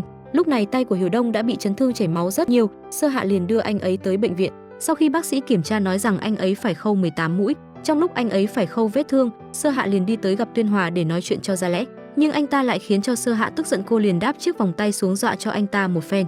Khi ra ngoài công ty Viên Viên gọi điện hỏi Cố Hiểu Kỳ là ai thì biết được đó là một người mà Sơ Hạ cũng quen. Lúc này Tuyên Hòa đi đến gặp Phương Dịch Tân giúp mình phải cho Sơ Hạ biến mất khỏi thế giới này. Sơ Hạ về đến nhà thì Viên Viên cho xem lại mấy tấm hình hôm trước bị cắt mất, một mẩu bị mất đó chính là Cố Hiểu Kỳ. Ngày trước cũng là bạn thân với Sơ Hạ và Viên Viên, tam tấu ngày ấy chơi rất thân với nhau. Sau đó Sơ Hạ cùng mọi người đã đến khu nhà của Cố Hiểu Kỳ từng sinh sống.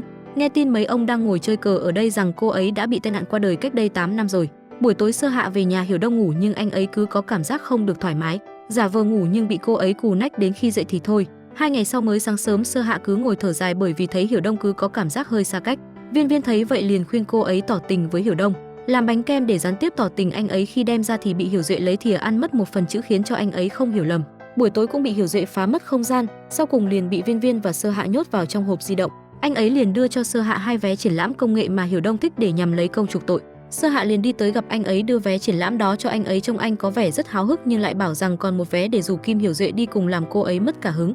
Khi hai người về tới nhà thì Tần Duyệt đứng đợi và nói muốn gặp Sơ Hạ có chút chuyện nên Hiểu Đông đi vào nhà trước. Hôm nay Tần Duyệt tới đây để trịnh trọng xin lỗi Sơ Hạ về việc livestream ở của tiệm Lập Hạ khiến chiếc vòng tay của Sơ Hạ bị lộ gây ra rất nhiều rắc rối. Ban đêm Sơ Hạ và Hiểu Đông cả hai người đều không ngủ được. Cô ấy nằm trằn trọc mãi sau đó mở điện thoại ra nhắn tin cho Winter rằng gần đây cô đã trải qua rất nhiều chuyện nhưng quan trọng là hình như cô đã nghiêm túc thích một chàng trai rồi. Lúc này Vương Dịch Tân đã hoàn thành xong máy thí nghiệm liền nhắn cho Tuyên Hòa tới sáng hôm sau Sơ Hạ và Hiểu Đông cùng nhau đến bảo tàng công nghệ. Vừa ra ngoài của anh ấy cứ cợt nhả với Sơ Hạ giữ chân mạnh xuống đất không cho cô ấy đạp được xe. Khi đến bảo tàng Sơ Hạ liền bảo anh ấy quay ra chỗ khác tạo bất ngờ cho anh. Một chiếc flycam bay tới hướng dẫn anh ấy đi theo. Cô ấy đã gọi điện cho Hiểu Đông nói những lời tỏ tình lãng mạn dành cho anh.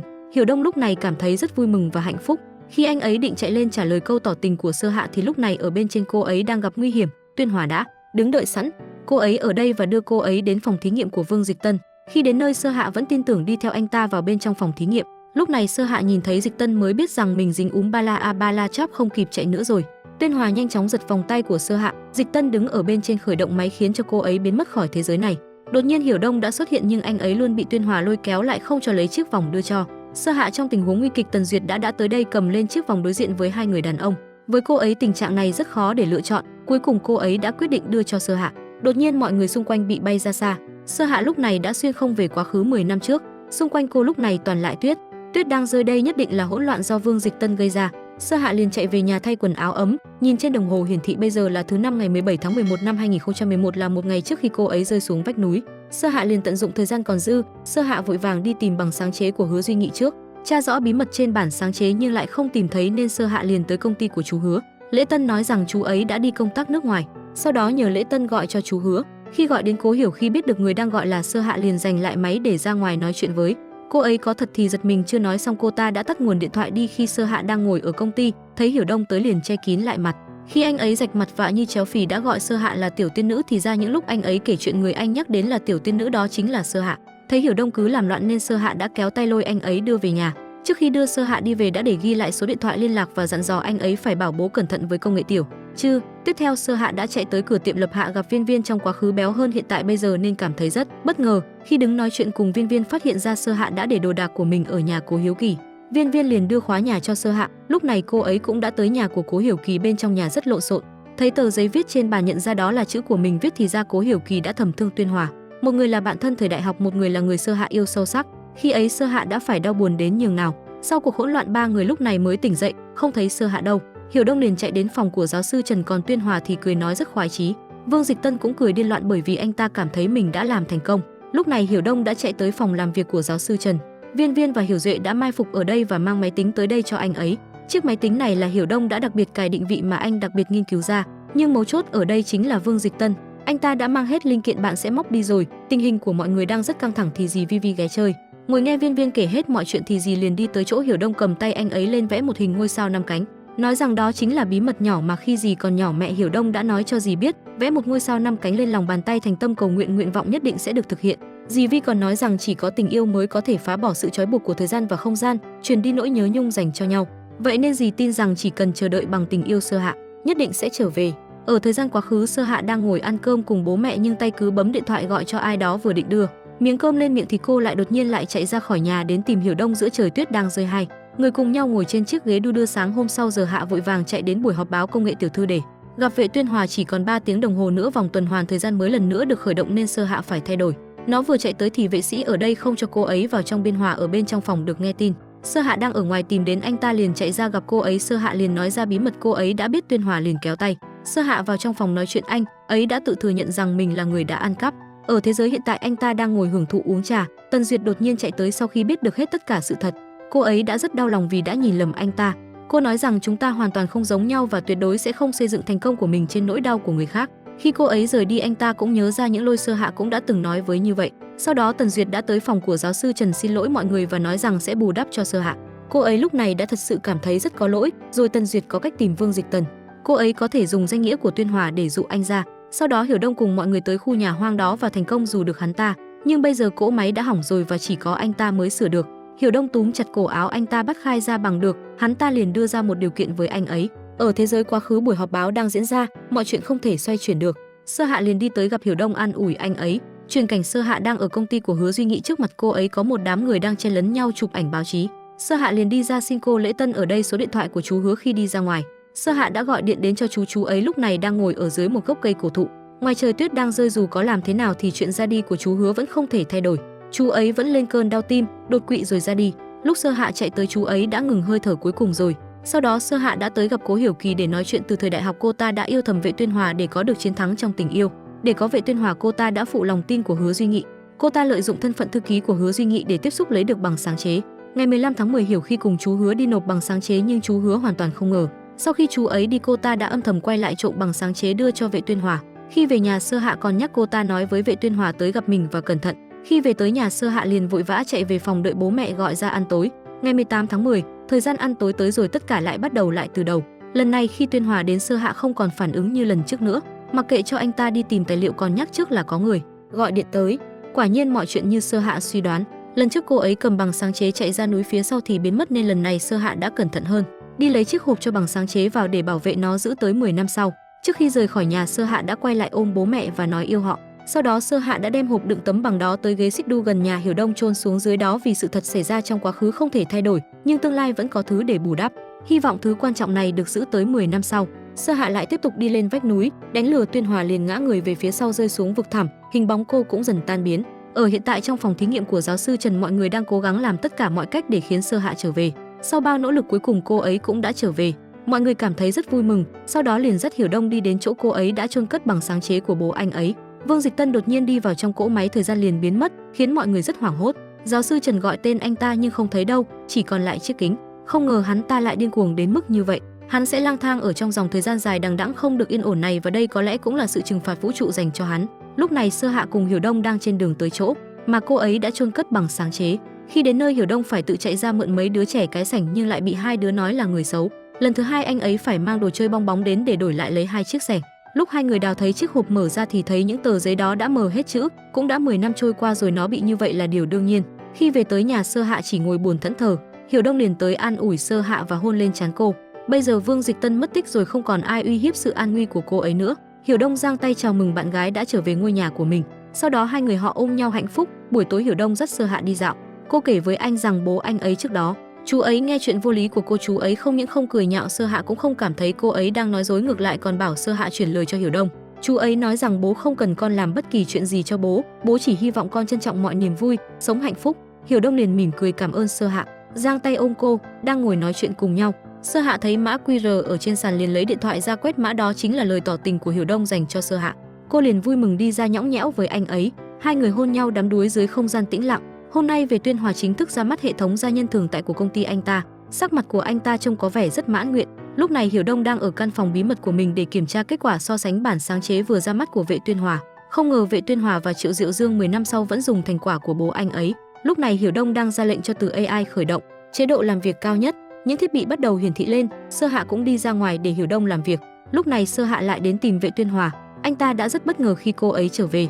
Hiểu Đông vẫn đang ở trong phòng nhiệt huyết làm việc, nhưng hai con robot thì cứ theo đuổi tình yêu của mình khiến anh ấy tức giận. Đến robot nó còn biết yêu, thế mà các bạn đang xem lại còn FA chán mấy bạn thiệt chứ. Lúc này dì Vi đang uống rượu vang cùng Trần Mặc trong phòng làm việc của anh ấy. Tâm sự sau bao nhiêu ngày tháng, cuối cùng hôm nay anh ấy cũng đã phải lòng Vi. Trần Mặc liền hôn lên trán cô, còn bên khác cặp đôi Hiểu Duệ thì đang đi shopping cùng với Viên Viên rất vui vẻ. Buổi tối Sơ Hạ làm ở tiệm bánh, thấy gia đình trước mặt mình đang nô đùa cùng nhau, cô cảm thấy rất nhớ bố mẹ của mình. Trên đường đi về cùng Hiểu Đông, cô đã nói với anh ấy rằng muốn đón bố mẹ về nhà. Sau đó Hiểu Đông liền đưa Sơ Hạ về nhà và tạo cho cô ấy một bất ngờ. Cứ ngỡ bố mẹ không ở nhà, nhưng khi gõ cửa thì họ đã xuất hiện, chạy ra vui mừng đón hai người vào nhà. Hiểu Đông đã âm thầm gọi điện cho bố mẹ về nhà. Mẹ cô ấy còn chuẩn bị đĩa xúc xích mà Sơ Hạ thích ăn. Cả nhà liền xúc động ôm lấy nhau sau 10 năm xa cách. Sáng hôm sau Sơ Hạ ngủ trên sofa lăn xuống dưới đất. Ngồi trong bữa ăn, bố Sơ Hạ nói con gái hãy chuyển về nhà ở. Sau đó Sơ Hạ liền về nhà. Hiểu Đông thu dọn hết đồ đạc trong bếp để mang về, nhưng trong lòng anh ấy chỉ muốn Sơ Hạ ở cùng nhà với mình, không nỡ để cô ấy đi lúc đưa cô ấy đi. Về tới nhà, Sơ Hạ đã cúi người cảm ơn anh, còn bonus thêm cho anh ấy một chiếc thơm má. Hiểu Đông vui sướng về tới nhà cứ cười híp rất bất thường, bởi ta nói khi yêu người đẹp nhất là người trong đôi mắt của kẻ si tình. Đêm đến hai người còn gọi điện video với nhau. Ngày hôm sau hai người đang đi hẹn hò riêng thì bố mẹ Sơ Hạ tới. Họ cùng nhau chụp ảnh, vừa mới đứng ôm nhau được vài giây thì bố lại tới phá vỡ. Buổi tối về tới nhà mẹ Sơ Hạ thì bảo anh ấy ở lại ăn cơm. Bố Sơ Hạ thì lại không cho cậu ấy vào. Ngày hôm sau Hiểu Đông lại tiếp tục làm việc, mặt anh ấy trông rất căng thẳng. Buổi tối lúc này ở bãi đậu xe, Vệ Tuyên Hòa đang vội vàng đi đâu đó thì Hiểu Đông đã tới khuyên ngăn anh ta gỡ ra nhân thường tại xuống, bởi vì nó sẽ gây hại đến cho mọi người. Dù sao thì mã nguồn anh ta sao chép cũng là kết quả của bố Hiểu Đông 10 năm trước. Con người tham vọng lòng tham vô đáy như anh ta thì dù có liên quan đến tính mạng của con người Tuyên Hòa vẫn không gỡ bỏ nó xuống. Trong lúc anh ta đang rót rượu chúc mừng, Tuyên Hòa đã nghĩ trong đầu thành công ngay trước mắt, đừng ai mong ai có thể cản bước được Ma Gaming, dù phải trả quả táo thì anh ta cũng cam lòng. Ở tiệm bánh khi xem live về Tuyên Hòa đang chúc mừng lễ ra mắt thì đột nhiên Hiểu Đông thu dọn hết đồ đạc trên bàn rồi đi. Lúc này Sơ Hạ đang ngồi buồn hiu vì nghĩ rằng không thể làm gì được cho Hiểu Đông. Hiểu Duệ liền đi ra an ủi cô ấy rồi bảo điều cô cần làm là tin tưởng anh ấy.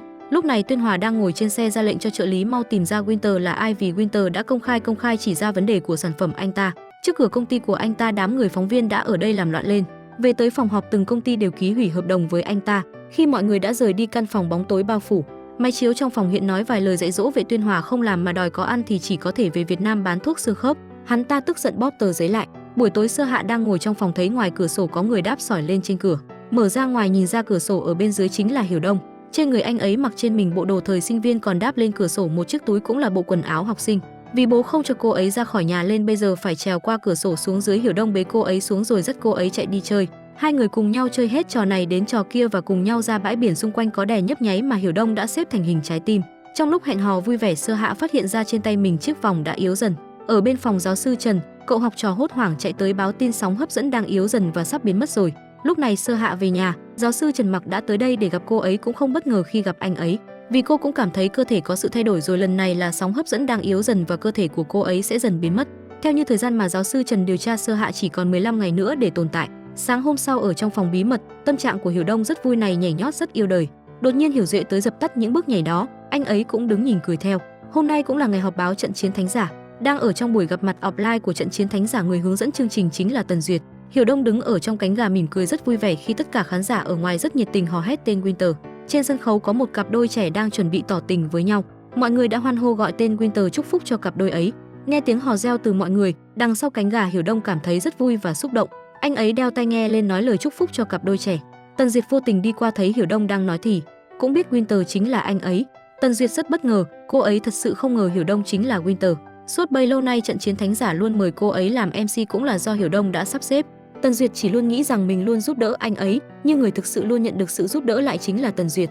Sau đó Hiểu Đông đã nhờ cô ấy giúp đỡ mình liên quan đến Tuyên Hòa. Khi cô ấy về tới nhà, Tuyên Hòa liền đi ra ôm cô từ đằng sau.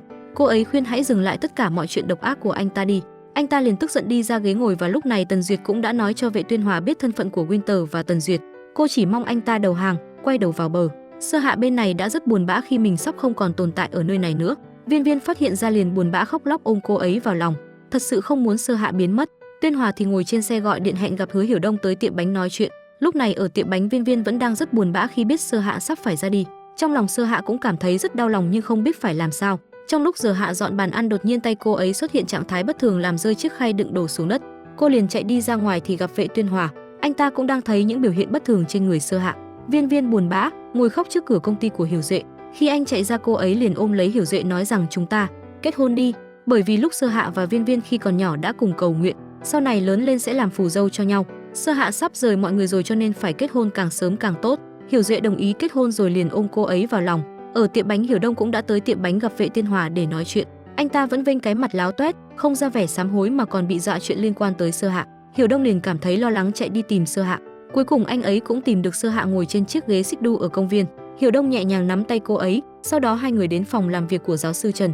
Giáo sư cũng đang bù đầu tóc rối tóc nghĩ cách cho Sơ Hạ, nhưng chỉ còn một cách chính là về bề mặt lý thuyết chỉ cần về quá khứ 10 năm trước thì cơ thể của cô ấy sẽ không sao.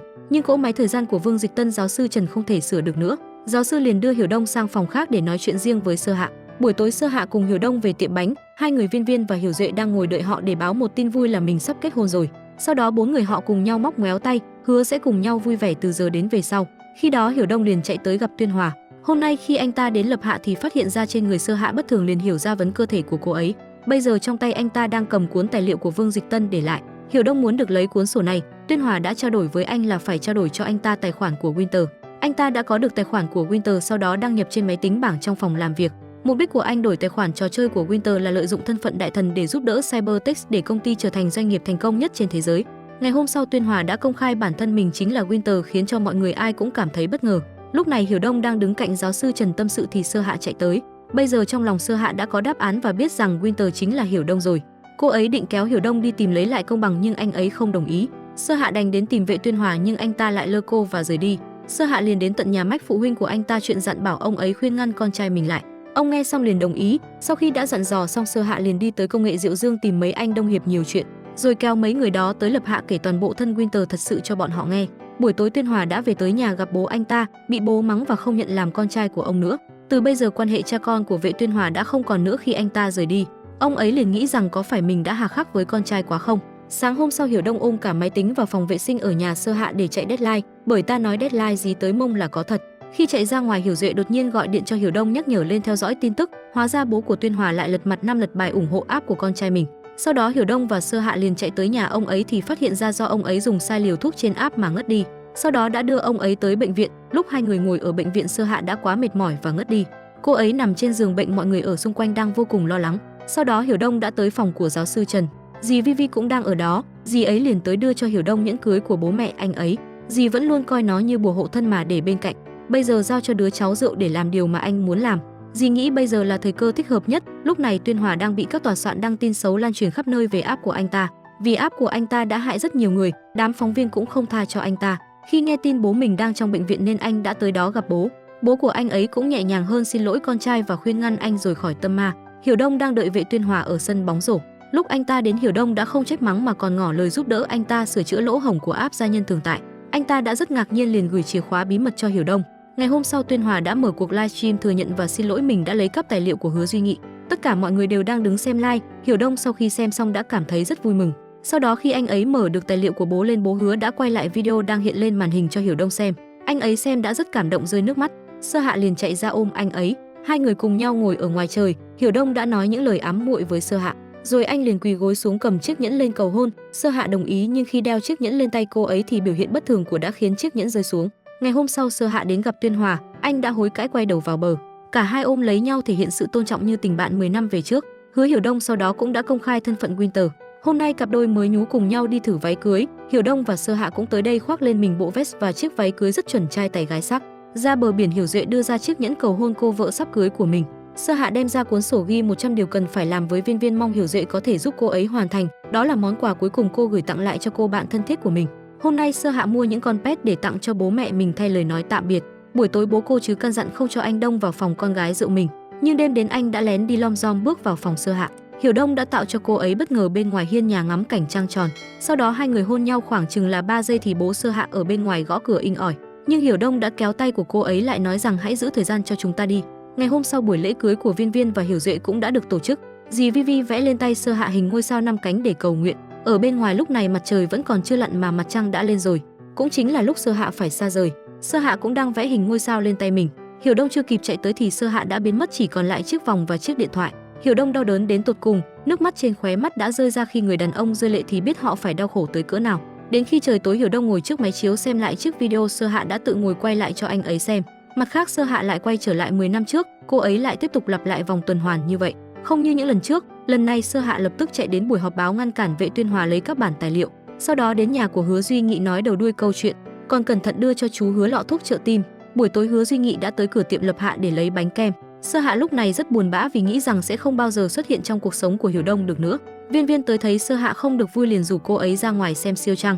Thời gian thấm thoát thoi đưa đã tới 10 năm sau. Sơ Hạ đang đi dạo cùng Viên Viên, cô ấy đã đưa Sơ Hạ đến đây thử váy cưới cùng mình. Cảnh tượng giống y hệt lúc trước đã từng diễn ra, trên cổ cô ấy vẫn đeo sợi dây chuyền mà Hiểu Đông đã tặng. Lúc này Sơ Hạ cũng mới biết Viên Viên hôm nay kết hôn với Kim Hiểu Duệ. Theo linh cảm, Sơ Hạ liền chạy ra ngoài gặp Hiểu Đông, nhưng lúc này Hiểu Đông không biết Sơ Hạ là ai cả. Hai người đứng nhìn nhau giống như cô dâu và chú rể vậy. Đối với tình yêu, khi ta tìm thì sẽ không thấy mà ta chỉ thấy khi không tìm. Chờ đợi không bao giờ là đáng sợ cả, cái đáng sợ là không biết chờ đến bao giờ.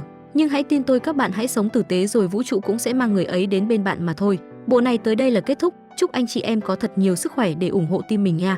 Cảm ơn anh chị em rất nhiều và hẹn anh chị em ở các bộ sau nha. Giờ thì xin chào và hẹn gặp lại các bạn, bye bye. Ok, phần review phim của ngày hôm nay đến đây là hết rồi. Xin chào tạm biệt và hẹn gặp lại các bạn ở những tập tiếp theo.